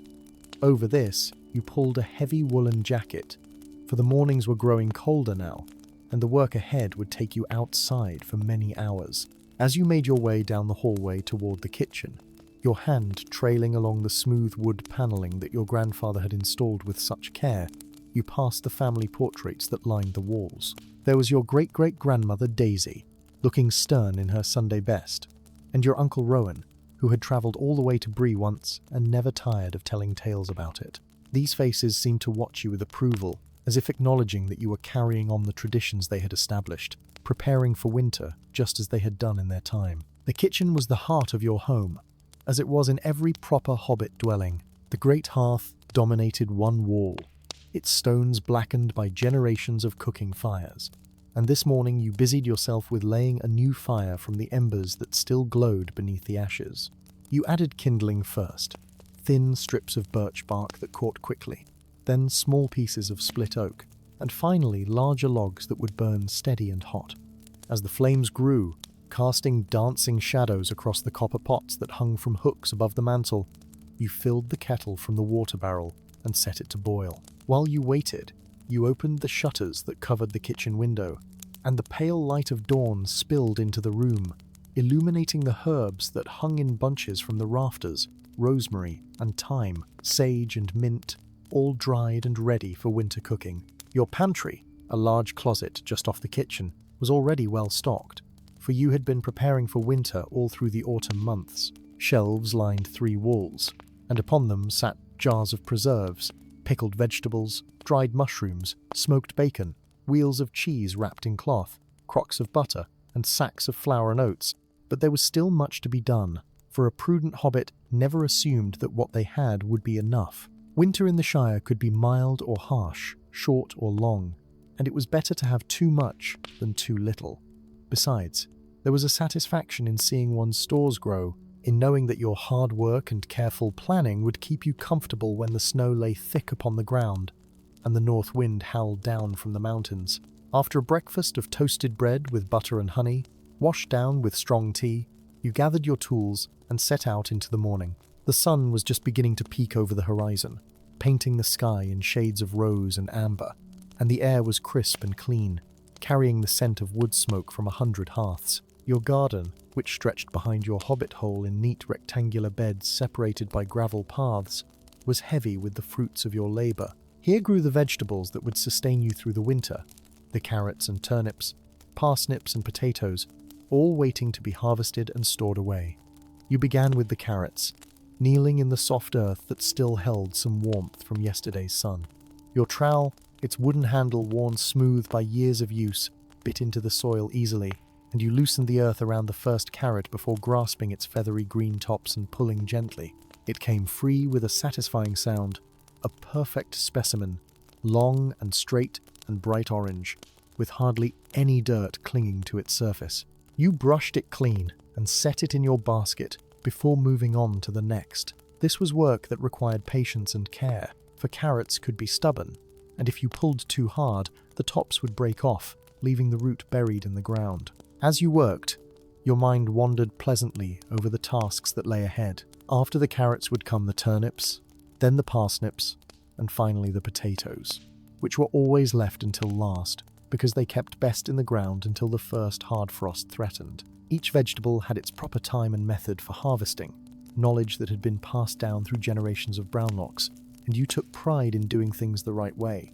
the way your father had taught you, and his father before him. The morning passed in this peaceful labor, the sun climbing higher in the sky and warming your back as you bent to your work. Other hobbits passed along the lane, and you exchanged greetings and pleasantries. For harvest time was a social season when neighbors helped neighbors and the whole community worked together toward the common goal of preparation. Old Mr. Tunnelly stopped to admire your carrots and to share news of his own garden, where the cabbages had grown to an enormous size this year, nearly as big as his head, he claimed, though you suspected he was exaggerating just a bit. By mid-morning, your basket was filled to the brim with carrots, their bright orange forms creating a cheerful mound that would have made any hobbit proud. You carried the heavy load back to your hobbit hole, your arms straining just slightly under the weight, and deposited them on the long wooden table in your kitchen. The table had been in your family for generations, its surface scarred and stained by countless meals and preparations, each mark telling a story of the hobbits who had worked here before you. Now it would bear witness to your own labors as you prepared these vegetables for winter storage. The work of cleaning and sorting was methodical and soothing. You filled a large basin with water from the barrel, cold and clear, drawn from the well that served 3 hobbit holes, including your own. One by one, you took the carrots and scrubbed them clean with a stiff brush, watching the dark soil dissolve and swirl away in the water. Some carrots were perfect, without blemish or flaw, and these you set aside for long-term storage in the root cellar. Others bore small imperfections, spots where a stone had pressed against the growing vegetable, or where an ambitious worm had taken a bite, and these you placed in a separate pile to be used first in the coming weeks before they could spoil. As your hands worked, moving with the automatic precision that comes from years of practice, you found yourself thinking about the season ahead. Winter in the Shire was not the harsh, brutal affair that travellers from the north sometimes described, not the howling wilderness of the misty mountains or the frozen desolation of the far reaches of Eriador. But it had its own challenges, its own quiet demands. There would be days when the rain fell in sheets, turning the roads to rivers of mud, and nights when frost painted the windows with intricate patterns of ice. There would be mornings when you woke to find the water in the barrel frozen solid, and evenings when the wind found every crack and crevice in your hobbit hole, no matter how well you had stuffed them with wool and cloth. But there would also be cozy nights by the fire, with a good book and a pipe filled with old Toby, the best pipeweed in all the South Farthing. There would be visits from neighbours, evenings spent playing cards and drinking mulled cider, telling stories and singing songs that had been passed down through generations. There would be the satisfaction of opening your pantry door and seeing the shelves lined with jars and crocks, knowing that you had provided for yourself through your own labour and planning. This was the Hobbit way, this careful balance between work and pleasure, between preparation and enjoyment, and you embraced it wholeheartedly. When the carrots were all cleaned and sorted, you carried the ones destined for immediate storage down the narrow stone steps that led to your root cellar. The cellar was cool and dark, dug deep into the hillside, its walls lined with brick that your grandfather had laid with his own hands.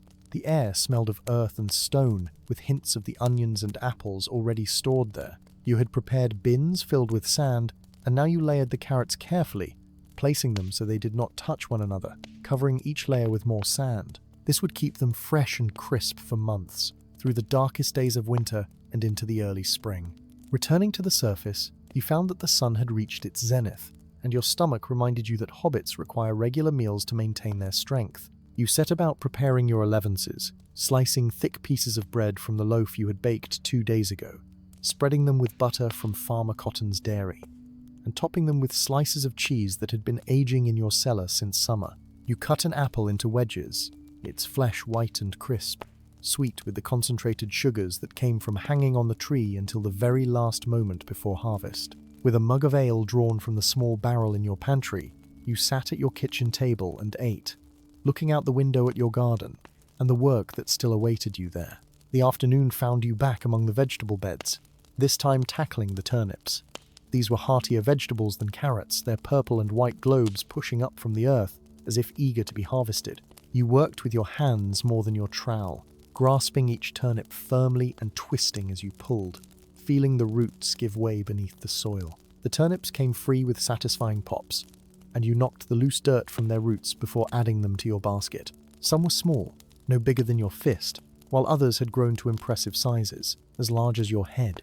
These giants you regarded with particular pleasure, for they spoke of the fertility of your soil and the care you had taken in tending your garden throughout the growing season. As you worked, you became aware of activity in the garden next to yours. Your neighbour, Lily Goodbody, had emerged from her hobbit hole and was beginning her own harvest. Lily was a widow of advancing years, her hair more silver than brown now, but her spirit remained as vigorous as ever. She waved to you cheerfully, and you returned the greeting before crossing to the low stone wall that separated your properties. The two of you fell into easy conversation, discussing the weather and the harvest, comparing notes on which vegetables had thrived this year and which had struggled. Lily's onions had done particularly well, she reported, and she had far more than she could use herself. You mentioned that your turnips seemed especially abundant, and perhaps you might trade some for her onions, as hobbits had been doing since time immemorial. She agreed readily, and you felt the warm glow of community that came from such neighbourly exchanges. This was another aspect of the harvest season that you cherished, the way it brought hobbits together, fostering cooperation and friendship. Lily mentioned that there was to be a harvest gathering at the Green Dragon Inn in 3 days' time, a celebration to mark the completion of the main harvest and to give thanks for the bounty of the land. All the hobbits of Hobbiton and the surrounding area would be there, she said, and there would be music and dancing, food and drink, stories and laughter. You had been to many such gatherings over the years, and they were always highlights of the season, times when the community came together not just to work, but to celebrate the fruits of their labour. You promised Lily that you would attend, and she smiled, saying she looked forward to seeing you there. After parting from your neighbour, you returned to your turnips with renewed energy. The sun was beginning its slow descent toward the western horizon, and the light took on that golden quality that only comes in autumn, warm and mellow, casting long shadows across the garden. The birds were singing their evening songs, preparing to settle into their nests for the night, and somewhere in the distance you could hear the sound of children playing, their voices high and carefree. These sounds wove together into a symphony of Shire life, a reminder of why you loved this place and this season so deeply. By the time you finished with the turnips, the basket was full once more, and your back ached pleasantly from the hours of bending and lifting. You carried your harvest inside and repeated the process of cleaning and sorting, your hands moving with practiced efficiency. Some turnips you would store whole in the root cellar, while others you would slice and dry, hanging them in thin strips from the rafters until they were crisp and could be stored in sacks. Evening settled over the Shire like a soft blanket, and you found yourself seated at your kitchen table once more, this time with needle and thread in hand rather than vegetables. The work of a hobbit preparing for winter was not limited to the harvest alone, for there were clothes to be mended, blankets to be patched, and curtains to be inspected for any weakness that might let in the winter drafts. You had laid out several items that needed attention: a woolen sock with a hole worn through the heel, a jacket whose buttons had come loose, and a quilt that had developed a small tear along one seam. These were not urgent repairs, but neither were they tasks to be postponed, for winter had a way of revealing every weakness, every unfinished chore. As you worked, drawing the thread through the fabric in small, neat stitches that your mother had taught you long ago, your mind wandered to memories of previous winters. You remembered the year when you were just a young hobbit, barely into your tweens, when a great snow had fallen and buried the Shire under drifts as tall as a hobbit's head. Your father had dug a tunnel from the front door to the road, and you had helped, marvelling at how the snow had transformed the familiar landscape into something magical and strange. You remembered warming your frozen fingers by the fire afterward, drinking hot chocolate that your mother had prepared, feeling safe and cozy in your home while the storm raged outside.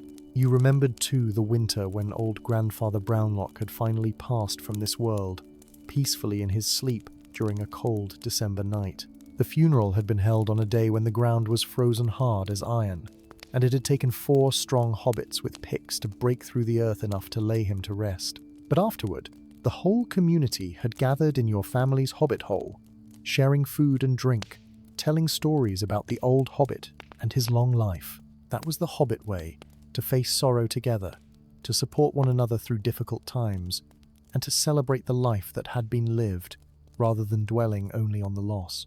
As these memories played through your mind, you heard a knock at your door. Setting aside your mending, You made your way down the hall and opened the round yellow door to find young Peony Bracegirdle standing on your doorstep, a basket in her hands and an eager expression on her face. Peony was the daughter of your cousin on your mother's side, a bright girl of perhaps 20 years who was known throughout Hobbiton for her skill with herbs and healing. She often went about gathering plants from the hedgerows and fields, drying them and preparing remedies that she would give freely to anyone who needed them. "Good evening, Bramble," she said with a cheerful smile. "I was wondering if you might spare a few moments to help me with something. I've gathered more elderberries than I can process on my own, and I remembered that you have that wonderful large pot that would be perfect for making syrup. Would you be willing to let me use your kitchen for a few hours tomorrow? I would share the syrup with you, of course, and I promise to clean up thoroughly when I'm finished." You smiled at her enthusiasm and readily agreed. The elderberry syrup that Peony made was renowned for its ability to ward off winter colds and strengthen the constitution, and you had benefited from it yourself in previous years. Moreover, you enjoyed the young hobbit's company, for she had a quick wit and a store of interesting knowledge about the plants and creatures of the Shire. You arranged that she would come by the following morning, and she thanked you profusely before heading off into the twilight, her basket swinging at her side. Returning to your mending, you found that the interruption had left you feeling more cheerful than before. This too was part of the harvest season, the way hobbits helped one another, shared their resources and their knowledge, worked together toward common goals. No hobbit was truly alone in the Shire, not as long as they maintained their connections to family and community, and you felt grateful for the web of relationships that surrounded and supported you. The next morning dawned clear and bright, with a touch of frost on the grass that sparkled like diamonds in the early sunlight. You completed your morning routine, building up the fire and preparing breakfast, and then set to work on the parsnips in your garden. These vegetables were among your favorites, for they grew sweeter after the first frost, their starches converting to sugars as the cold nights arrived. You dug them carefully, using your trowel to loosen the soil around each long white root before pulling them free. They came from the earth clean and perfect, their ivory flesh smooth and unblemished. As you worked, you noticed clouds beginning to gather in the west, great towering masses of grey and white that spoke of rain to come. This was not unusual for autumn in the Shire, where the weather could change quickly, bringing showers that would last for days or passing squalls that blew through in an hour. You quickened your pace, hoping to finish the parsnips before the rain arrived, and your efforts were rewarded. You carried the last basketful to your hobbit hole, just as the first drops began to fall, fat and heavy, drumming on the round roof and running down the windows in streams. Inside, warm and dry, you cleaned the parsnips and set them aside for storage. Some you would keep in the root cellar, buried in sand like the carrots, while others you would cook and preserve in jars with honey and spices, creating a sweet and savory side dish that would complement winter meals perfectly. The rain continued throughout the morning, a steady downpour that turned the lane outside your door into a small river and kept all sensible hobbits indoors. True to her word, Peony arrived just before midday, despite the rain. She was wrapped in a heavy cloak with a hood, and her basket was covered with oiled cloth to protect its precious cargo.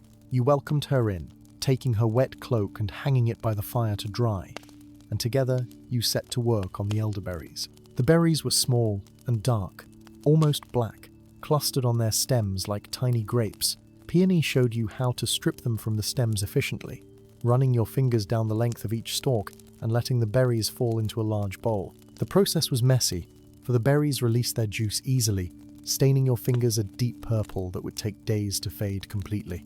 But there was something satisfying about the work, the simple, repetitive motion, the growing pile of berries in the bowl, and the knowledge that you were creating something useful and healthful. Peony talked as you worked, sharing her knowledge of the elderberry's properties, how it could reduce fevers and ease the symptoms of illness, how it had been used by hobbits and other folk for countless generations. When all the berries were stripped from their stems, you brought out your large copper pot, a magnificent vessel that had been a wedding gift to your grandmother and had served the family faithfully ever since. Into this pot went the berries, along with water and honey, and you set it over the fire to simmer. The smell that filled your kitchen was rich and complex, sweet and slightly tart, with undertones of earth and autumn. You stirred the mixture occasionally, watching as the berries broke down and released their juice, turning the liquid a deep ruby red. While the elderberry mixture simmered, filling your kitchen with its warming fragrance, Peony regaled you with tales from her recent wanderings through the Shire. She spoke of finding a patch of wild chamomile growing near the Brandywine, its delicate white flowers still blooming despite the lateness of the season, and of discovering mushrooms of unusual size in the shadowed places beneath the old forest's edge, though she had been careful not to venture too far into that strange and ancient wood. She told you of meeting a travelling dwarf on the East Road, a rare sight in these parts, who had been making his way to the Blue Mountains, and had traded her a small pouch of healing salts in exchange for directions to the best inn in Michel Delving. As she talked, you prepared lunch for both of you, slicing cold chicken left over from yesterday's dinner and arranging it on plates with pickled onions, fresh bread, and a generous helping of the mustard you had made in early autumn, from seeds ground fine and mixed with vinegar and honey. The rain continued its steady drumming on the roof, creating a cozy atmosphere that made the warmth of your kitchen feel even more welcoming. You and Peony ate at the table, pausing occasionally to check on the simmering syrup, and the conversation flowed as easily as the rain outside. After lunch, when the elderberries had cooked down sufficiently, you helped Peony strain the mixture through several layers of cheesecloth, squeezing out every precious drop of the dark liquid. The resulting syrup was thick and glossy, with a taste that was both sweet and medicinal, pleasant enough to take readily but potent enough to do its work. Peony poured the syrup into bottles that she had brought with her, dark glass containers that would protect the contents from light and keep them fresh throughout the winter. She labeled each bottle carefully with the date and contents, using a neat hand that spoke of practice and attention to detail. As promised, she left you with several bottles of syrup for your own use, and you thanked her warmly, knowing that these bottles might well save you from illness in the months ahead. Together you cleaned the kitchen, washing the pot and bowls, wiping down the table, and sweeping the floor until no trace of purple stain remained. When Peony finally departed, her cloak still slightly damp, but the rain having lessened to a light drizzle, you felt the satisfaction of a day well spent in productive work and pleasant company. The following morning brought clear skies and a crispness to the air that spoke of approaching winter more clearly than ever before. You woke with a sense of urgency, for the potatoes still remained in the ground, and the weather could turn at any moment. A hard freeze would make digging them nearly impossible, and you did not want to risk losing your crop to the cold earth.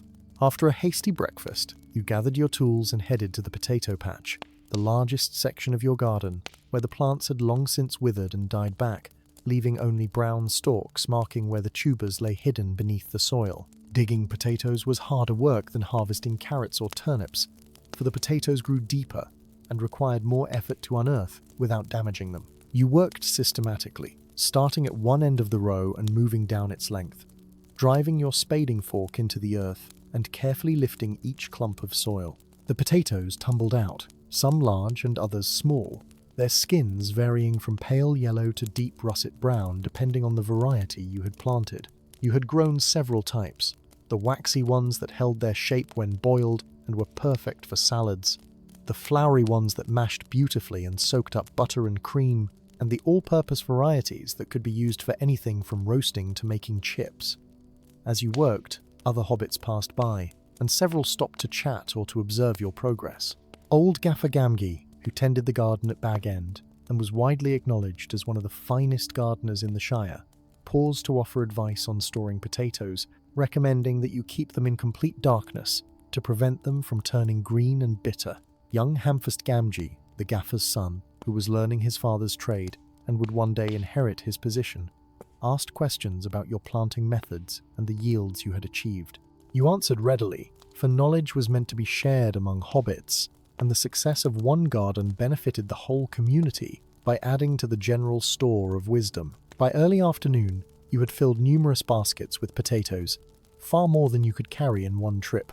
You made several journeys back and forth between the garden and your hobbit hole, your arms aching from the weight but your heart glad at the abundance before you. In your pantry, you spread the potatoes out on the floor to dry, for they needed to cure for a few days before being stored in the root cellar.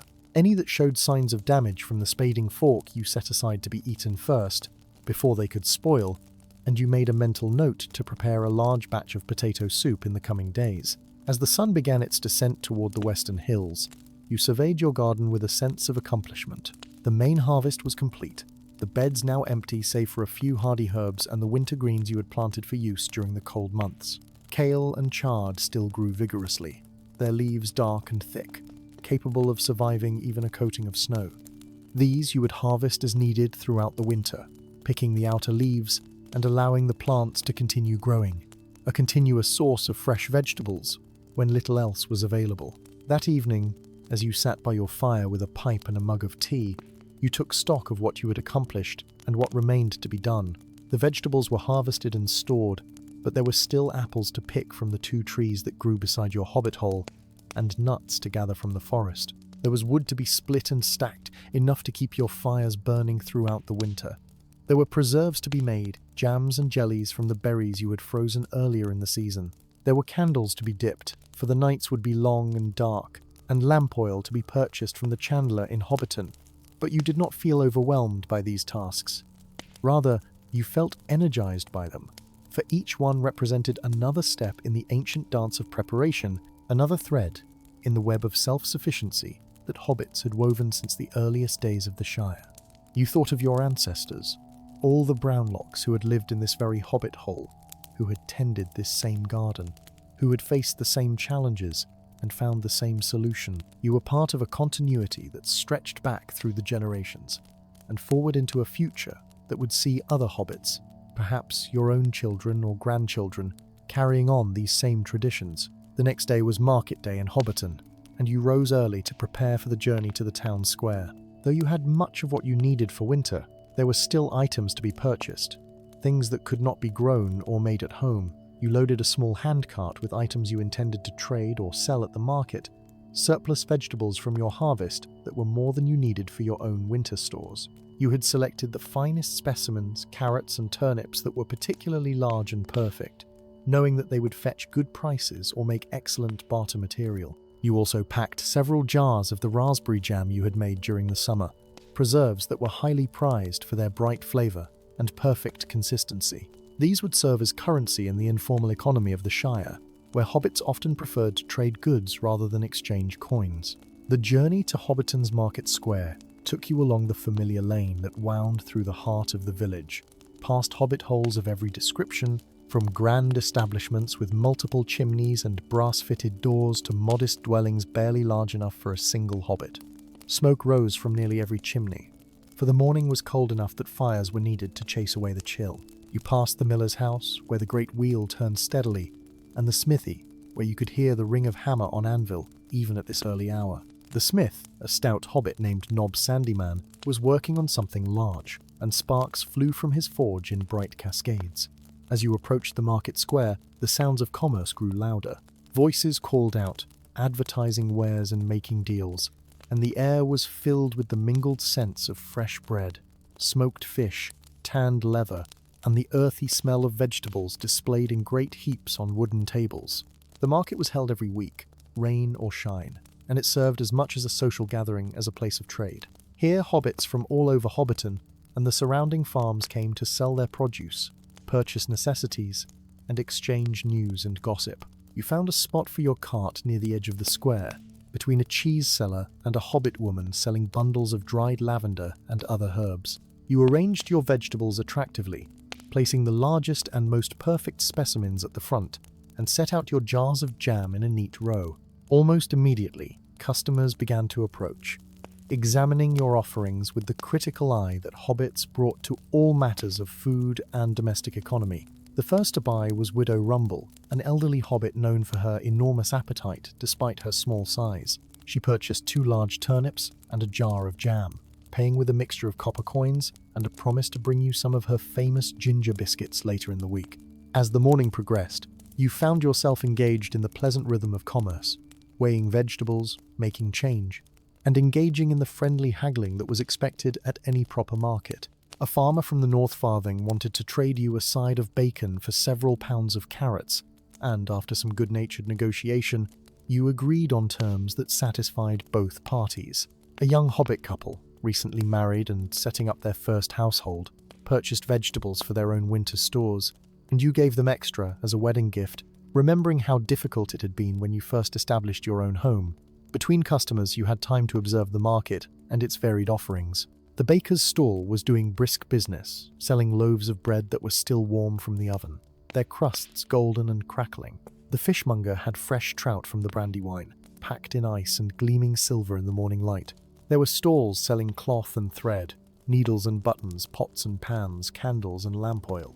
A traveling merchant from Brie had set up an elaborate display of goods from distant lands, including tea from the south and strange spices that filled the air with unfamiliar but intriguing scents. You made your own purchases as the morning wore on, buying salt and sugar, flour ground from wheat harvested just weeks ago, and a large bottle of lamp oil that would keep your lights burning through the darkest nights of winter.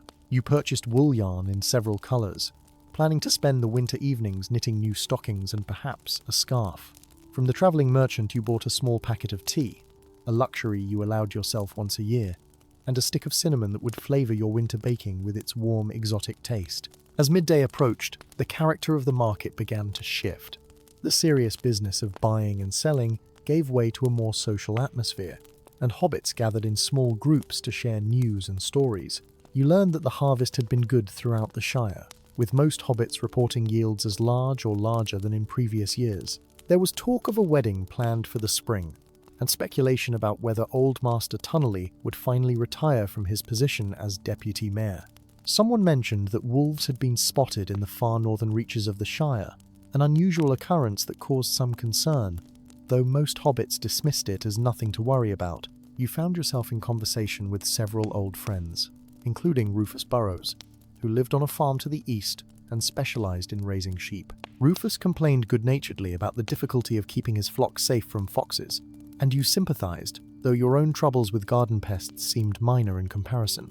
His wife Petunia joined the conversation, asking after your health and mentioning that their daughter Marigold, who was of an age with you, had recently become engaged to a respectable hobbit from Tuckborough. The news did not surprise you, for Marigold had been courting steadily for 2 years, but you offered your congratulations and promised to attend the wedding when the time came. As you talked, you became aware of a commotion near the center of the square. A crowd had gathered around something, and the sound of raised voices and laughter drifted across the market. Curious, you excused yourself and made your way through the press of bodies to see what had attracted such attention. At the center of the crowd, you discovered 2 hobbits engaged in a friendly competition, seeing who could stack the largest pyramid of apples without having it collapse. The apples were beautiful specimens, red and gold, polished to a high shine, and the competitors worked with intense concentration, their tongues protruding slightly from the corners of their mouths as they placed each apple with infinite care. The crowd watched with rapt attention, offering advice and encouragement as the pyramids grew taller and more precarious. Just when it seemed that both structures might survive, disaster struck. A gust of wind swept across the square, and both pyramids swayed dangerously. The hobbit on the left, a young farmer named Took, managed to steady his creation with a quick hand, but his opponent was not so fortunate. His pyramid collapsed in a cascade of rolling apples, scattering across the cobblestones and causing the crowd to leap back with cries of surprise and laughter. The winner was declared amid much cheering, and the loser accepted his defeat with good grace, helping to gather up the fallen apples and offering them to children in the crowd. The incident lightened the mood even further, and the market took on an almost festive air.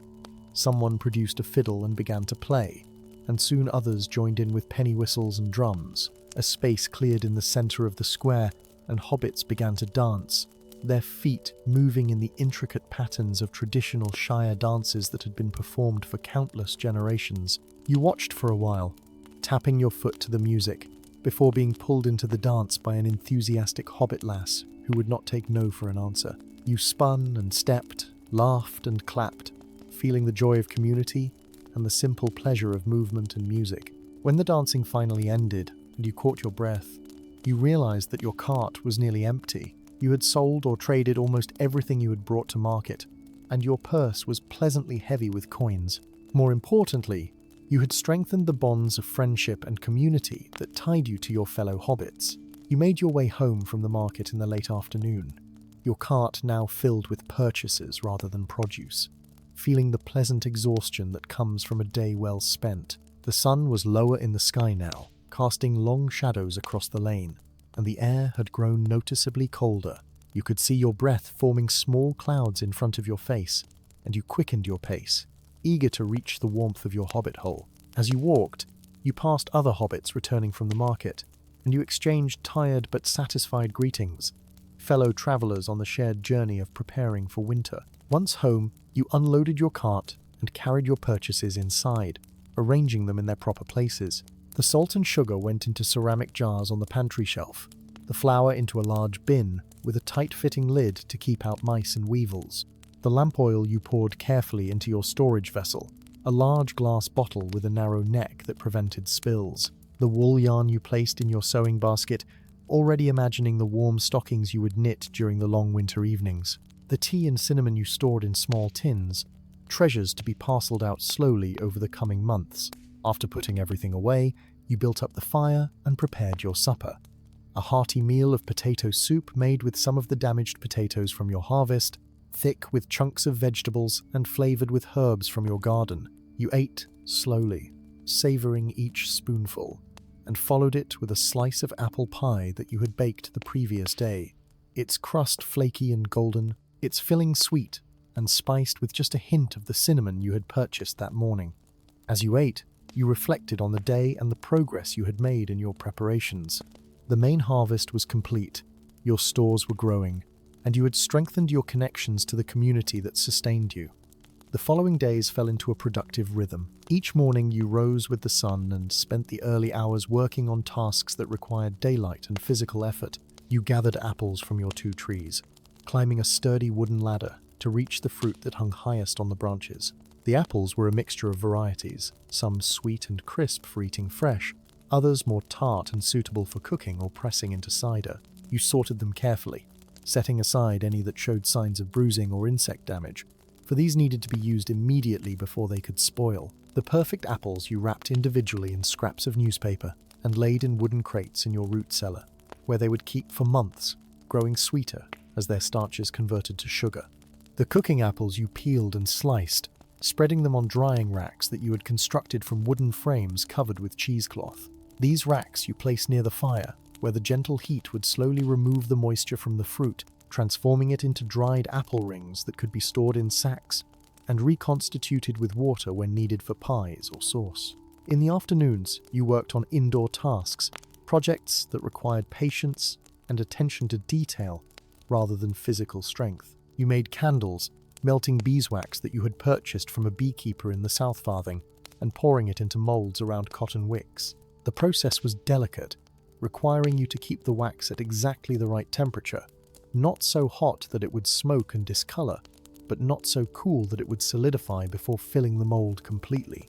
You made dozens of candles in various sizes, fat ones for the kitchen that would burn for hours, slender tapers for your bedroom, and small tea lights that could be placed in windows to welcome visitors on dark winter nights. You also spent time in your workshop, a small room off the main hallway that held your tools and supplies for various projects.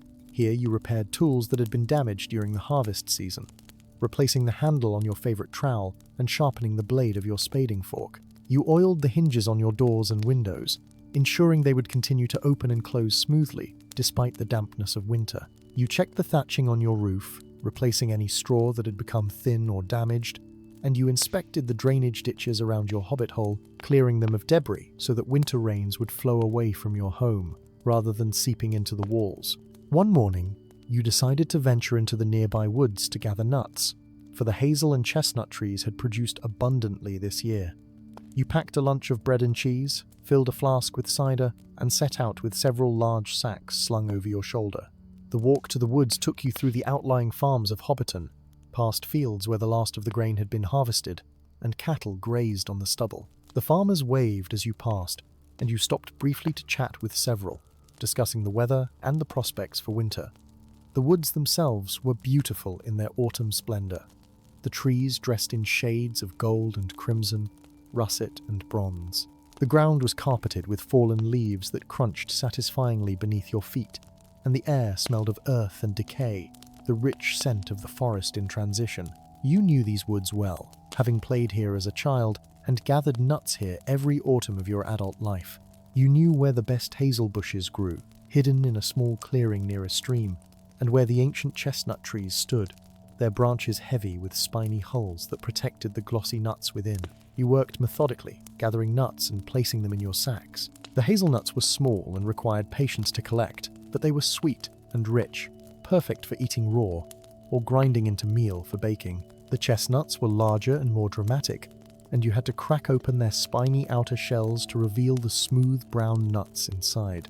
You wore thick gloves for this task, for the spines were sharp enough to pierce skin.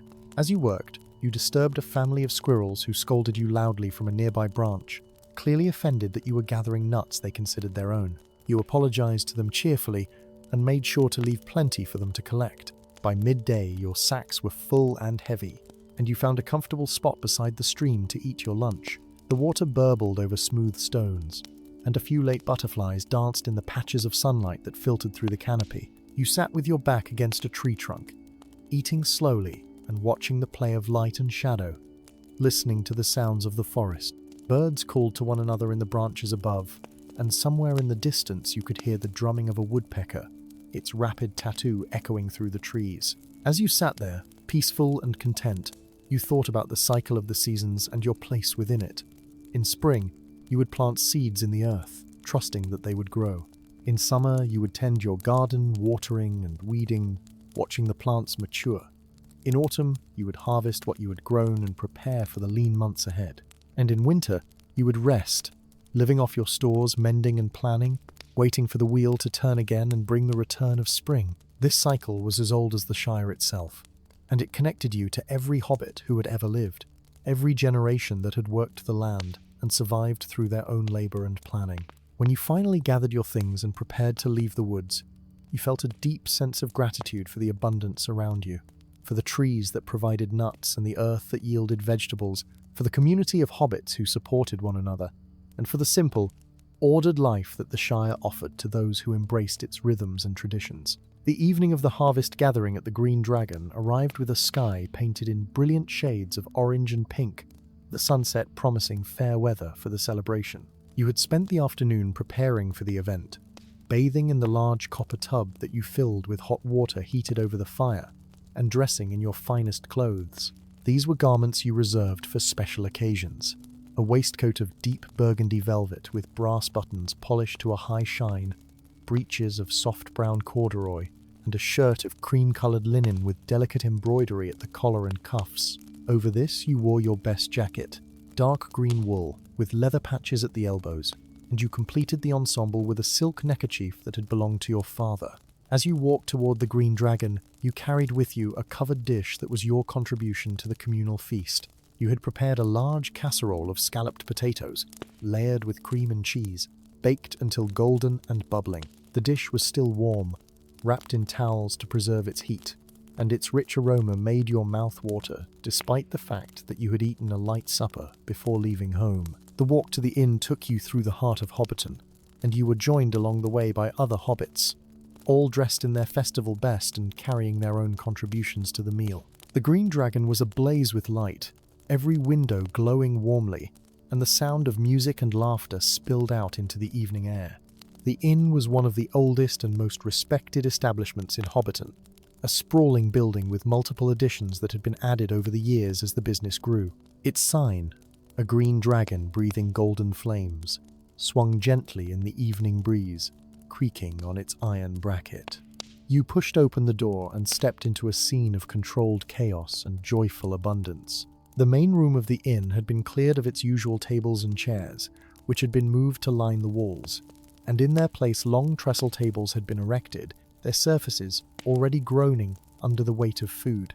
There were platters of roasted chicken and duck, bowls of vegetables prepared in every imaginable way, baskets of fresh bread still steaming from the oven, wheels of cheese, crocks of butter, and desserts of such variety and quantity that they occupied an entire table of their own. You added your casserole to the savoury dishes and stepped back to admire the display, feeling pride in your contribution and awe at the collective abundance.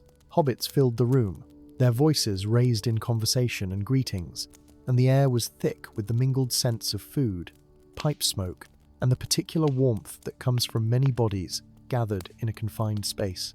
You recognized nearly everyone present, for this was a gathering of the Hobbiton community, and you had known most of these hobbits your entire life. There was rotund Master Pudderfoot, the baker, his face flushed with heat and happiness.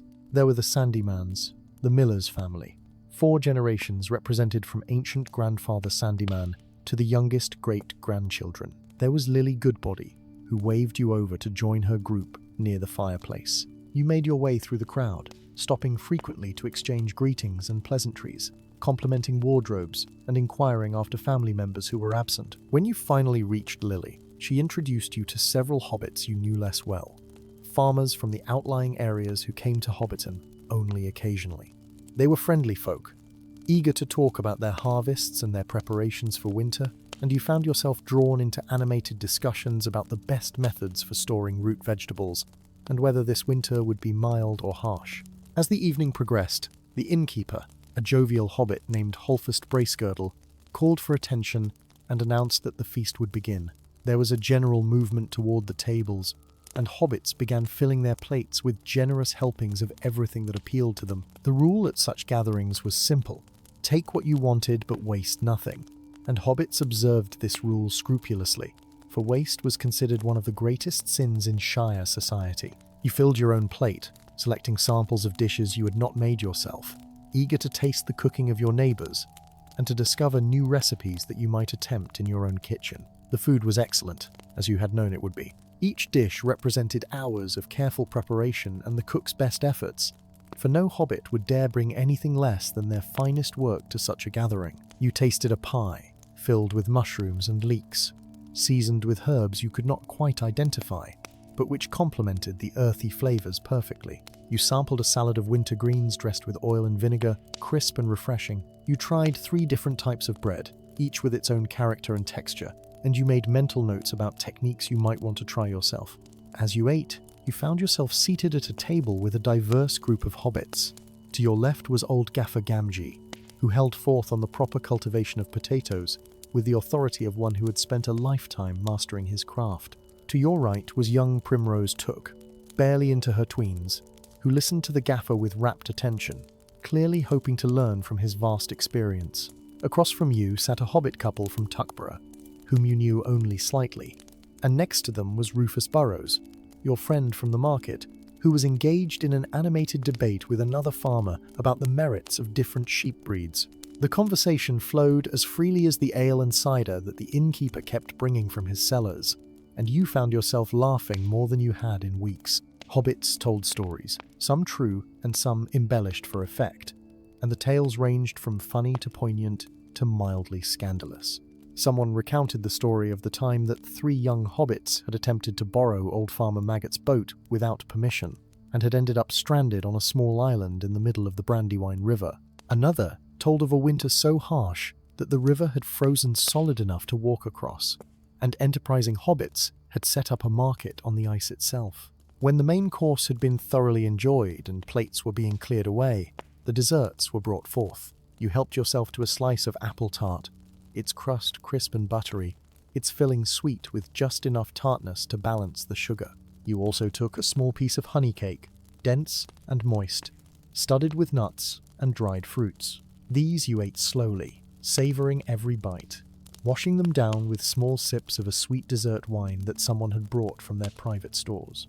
After the meal, when everyone was pleasantly full and the tables had been cleared and pushed back against the walls once more, the music began in earnest. The fiddler who had played at the market was joined by others, a flutist and a drummer, a hobbit with a concertina, and another with a set of pipes. They struck up a lively tune, and the floor filled with dancers. You joined in willingly, your earlier meal sitting comfortably in your stomach rather than weighing you down, and you danced set after set, partnering with hobbits both familiar and new. The dances were traditional, passed down through generations, their steps as familiar to you as walking. There was the Springle Ring, where dancers formed a circle and moved in intricate patterns, weaving in and out. There was the Hay Down Derry, a boisterous dance that involved much stamping and clapping. There was the Harvest Home, a slower, more stately dance that honoured the completion of the gathering and gave thanks for the earth's bounty. As you danced, you felt connected not just to the hobbits around you, but to all the generations who had danced these same dances in this same inn, celebrating the same eternal cycle of planting and harvest. Between dances, you rested and caught your breath, drinking water or cider, and chatting with other hobbits who were also taking a break from the exertion. As the evening wore on, and the candles burned lower in their holders, casting flickering shadows that danced along the walls of the Green Dragon, the pace of the celebration began to slow.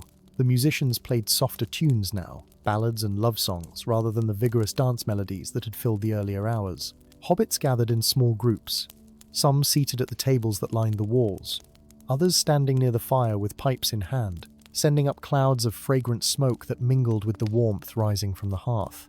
The conversation had grown quieter too, more intimate, as hobbits shared their hopes and concerns for the winter ahead. You found yourself in a corner with a group of older hobbits, veterans of many winters, who spoke with the authority of experience. They discussed the signs they had observed in nature, the thickness of the squirrels' coats, and the height at which the birds were building their nests, the behavior of the cattle, and the patterns of the clouds. From these observations, they attempted to predict what sort of winter lay ahead, though they admitted freely that nature was sometimes capricious and refused to follow the patterns that hobbits expected.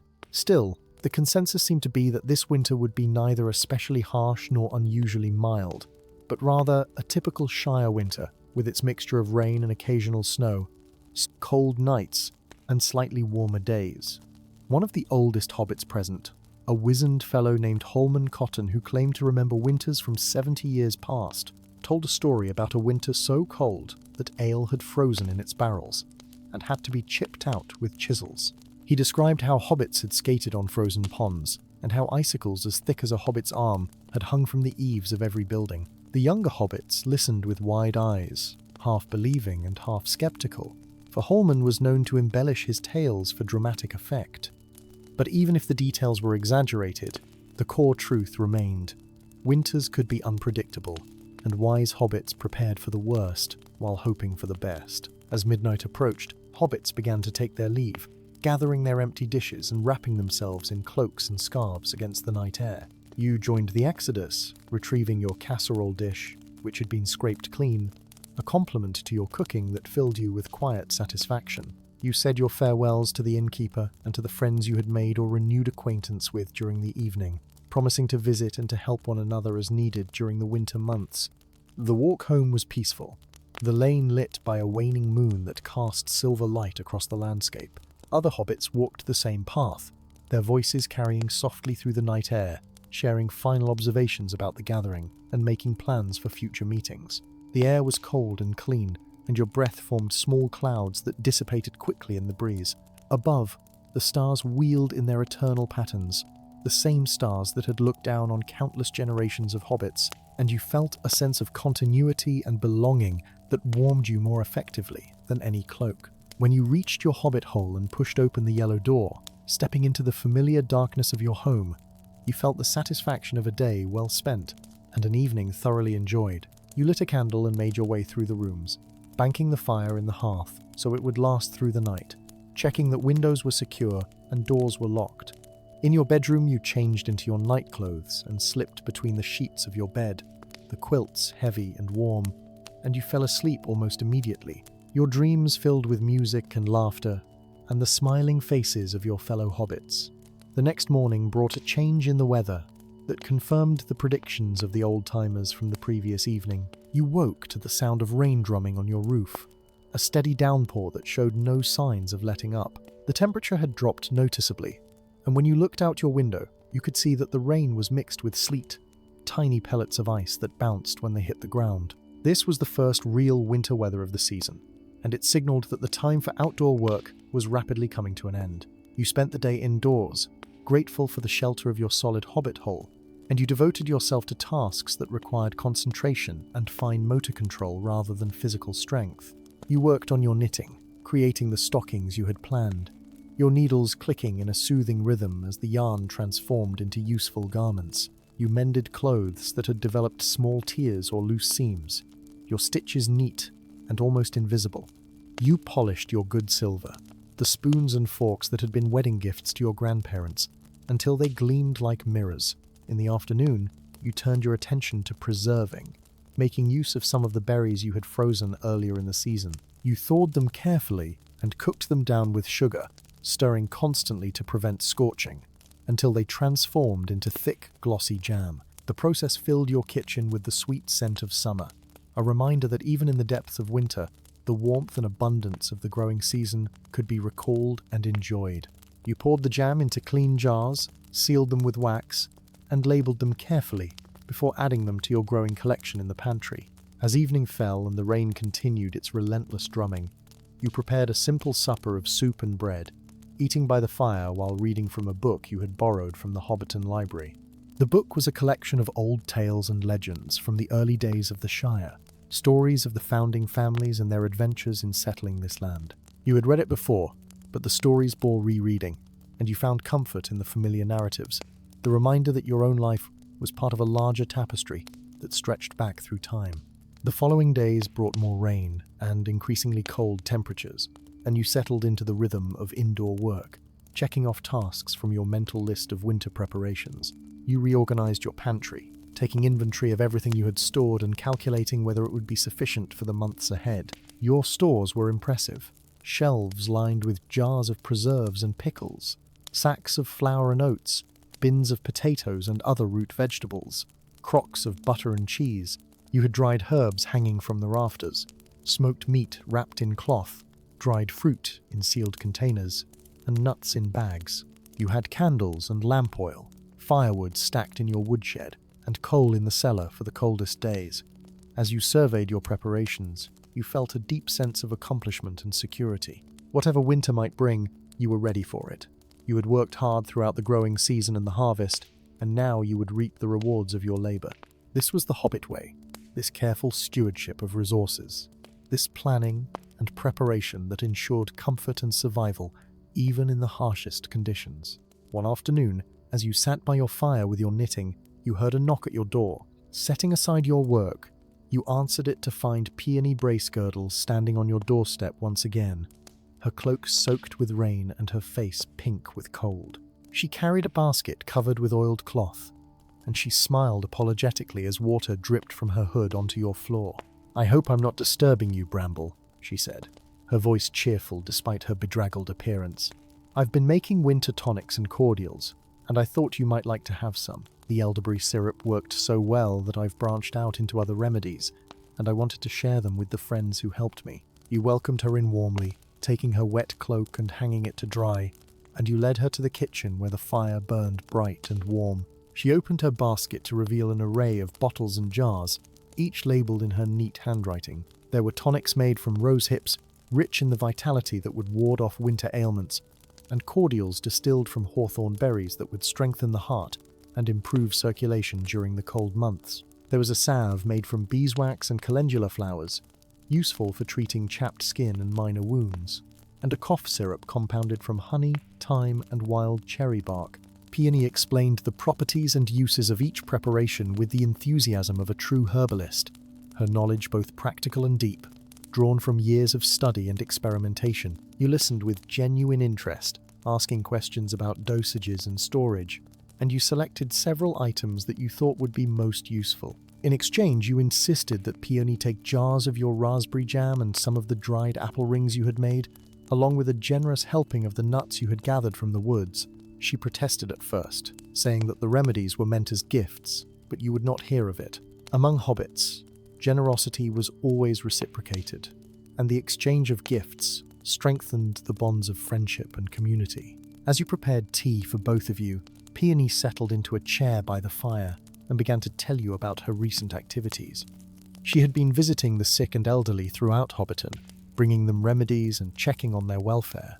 Old Master Tunnelly had developed a persistent cough, but her syrup had eased it considerably. Widow Rumble had complained of aching joints, and the salve Peony had provided had brought relief. A family with young children had all come down with colds, but her elderberry syrup and rosehip tonic had helped them recover quickly. As she spoke, you realized that Peony's work was more than just preparing remedies. She was serving as a healer for the community, carrying on a tradition that was as old as the Shire itself. In the days before there were trained physicians, hobbits had relied on herbalists and wise women who understood the healing properties of plants and knew how to compound them into effective medicines. Though times had changed and doctors could now be summoned from Michel Delving when needed, the old knowledge remained valuable, especially for minor ailments and preventive care. The conversation drifted to other topics as you sipped your tea.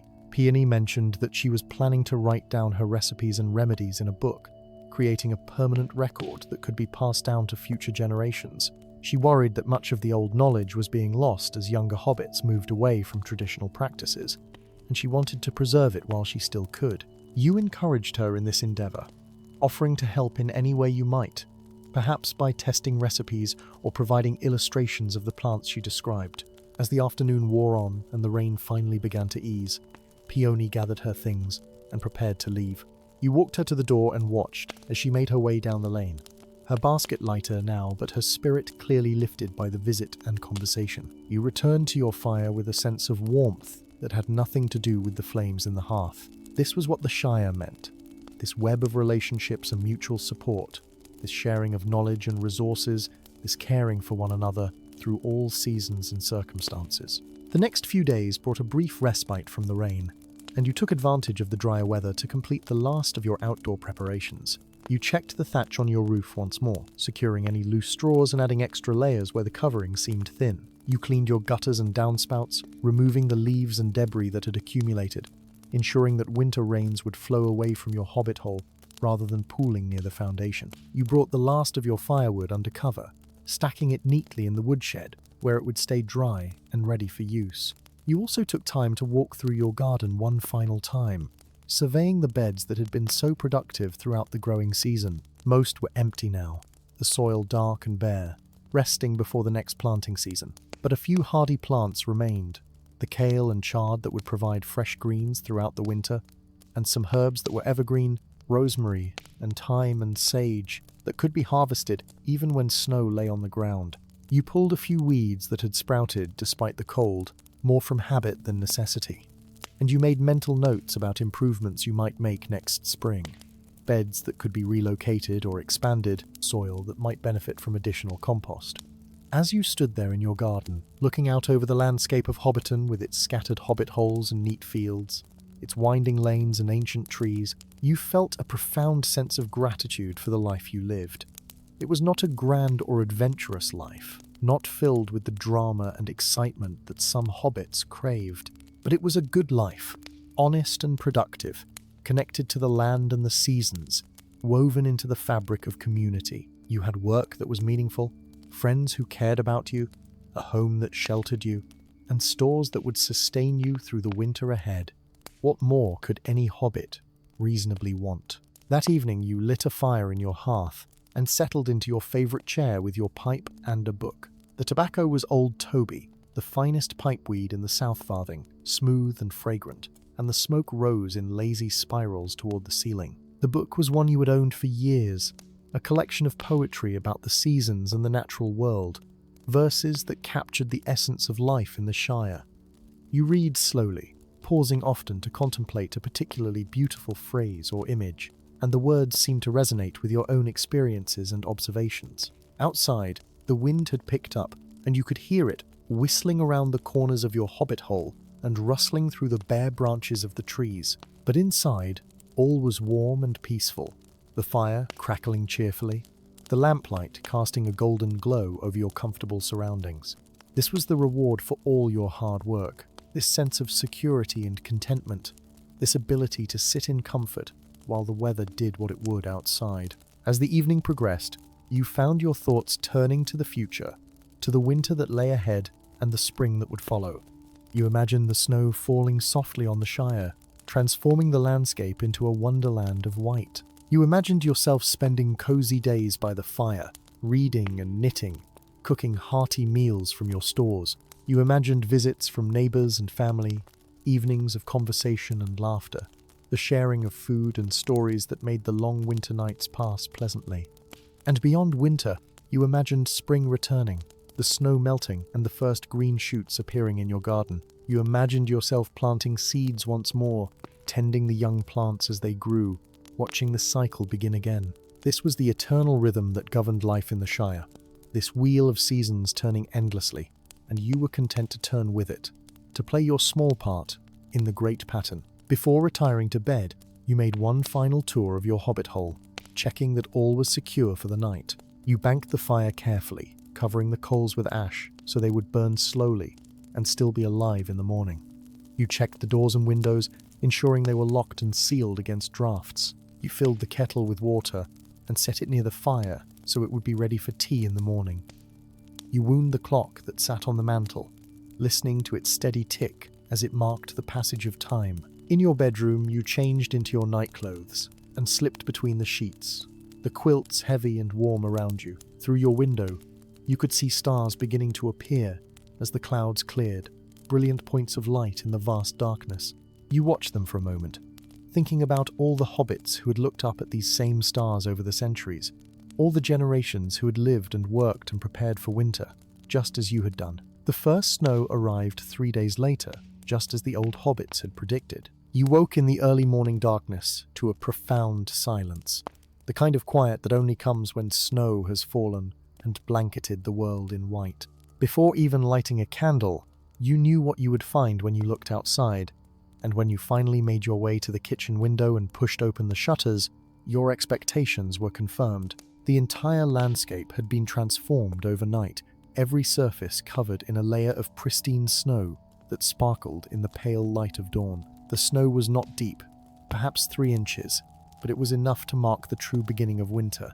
You could see the prints of small animals crossing your garden, rabbits and birds searching for food in the white expanse. The lane that ran past your hobbit hole was unmarked, except for a single set of footprints, probably belonging to the postman making his early rounds. Smoke rose from chimneys throughout Hobbiton, straight columns in the still air, and the whole scene had a quality of peaceful beauty that made your heart glad. You built up your fire and prepared a hearty breakfast, porridge with dried fruit and honey, thick slices of toasted bread with butter, and strong tea to chase away the morning chill. As you ate, you listened to the sounds of the Shire waking to winter. Children's voices called out in delight as they discovered the snow, and you could hear the scrape of shovels as hobbits began clearing paths from their doors to the lane. These were the sounds of a community adapting to the new season, accepting its challenges while still finding joy in its beauties. After breakfast, you dressed warmly in layers of wool and wrapped a thick scarf around your neck before venturing outside with your own shovel. The work of clearing a path was satisfying, the shovel biting into the snow with a pleasant crunching sound, the white powder flying through the air as you tossed it aside. You cleared a path to the lane and then continued, clearing the area in front of your door and making a pathway to your woodshed. The physical exertion warmed you despite the cold, and by the time you finished, you were slightly out of breath, but feeling energized and alive. As you worked, you exchanged greetings with other hobbits who were engaged in similar tasks.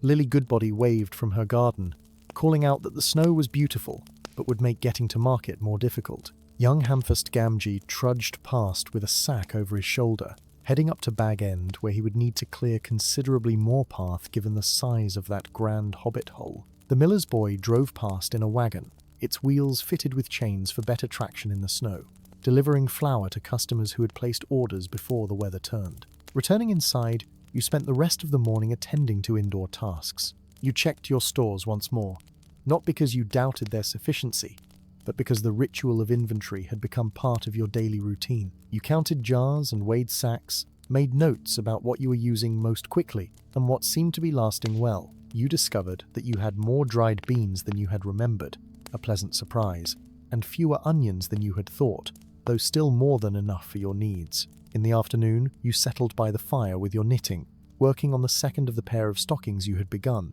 The needles moved in a steady rhythm, the yarn sliding through your fingers with practiced ease, and the stocking grew longer with each passing hour. As you worked, your mind wandered pleasantly over memories of the harvest season just past, the long days in the garden, the satisfaction of bringing in the crops, the joy of the harvest gathering at the Green Dragon. You thought about the friends you had seen, and the conversations you had shared, the recipes you had learned, and the wisdom that had been passed down to you from older hobbits. You reflected, too, on the deeper meaning of the work you had done.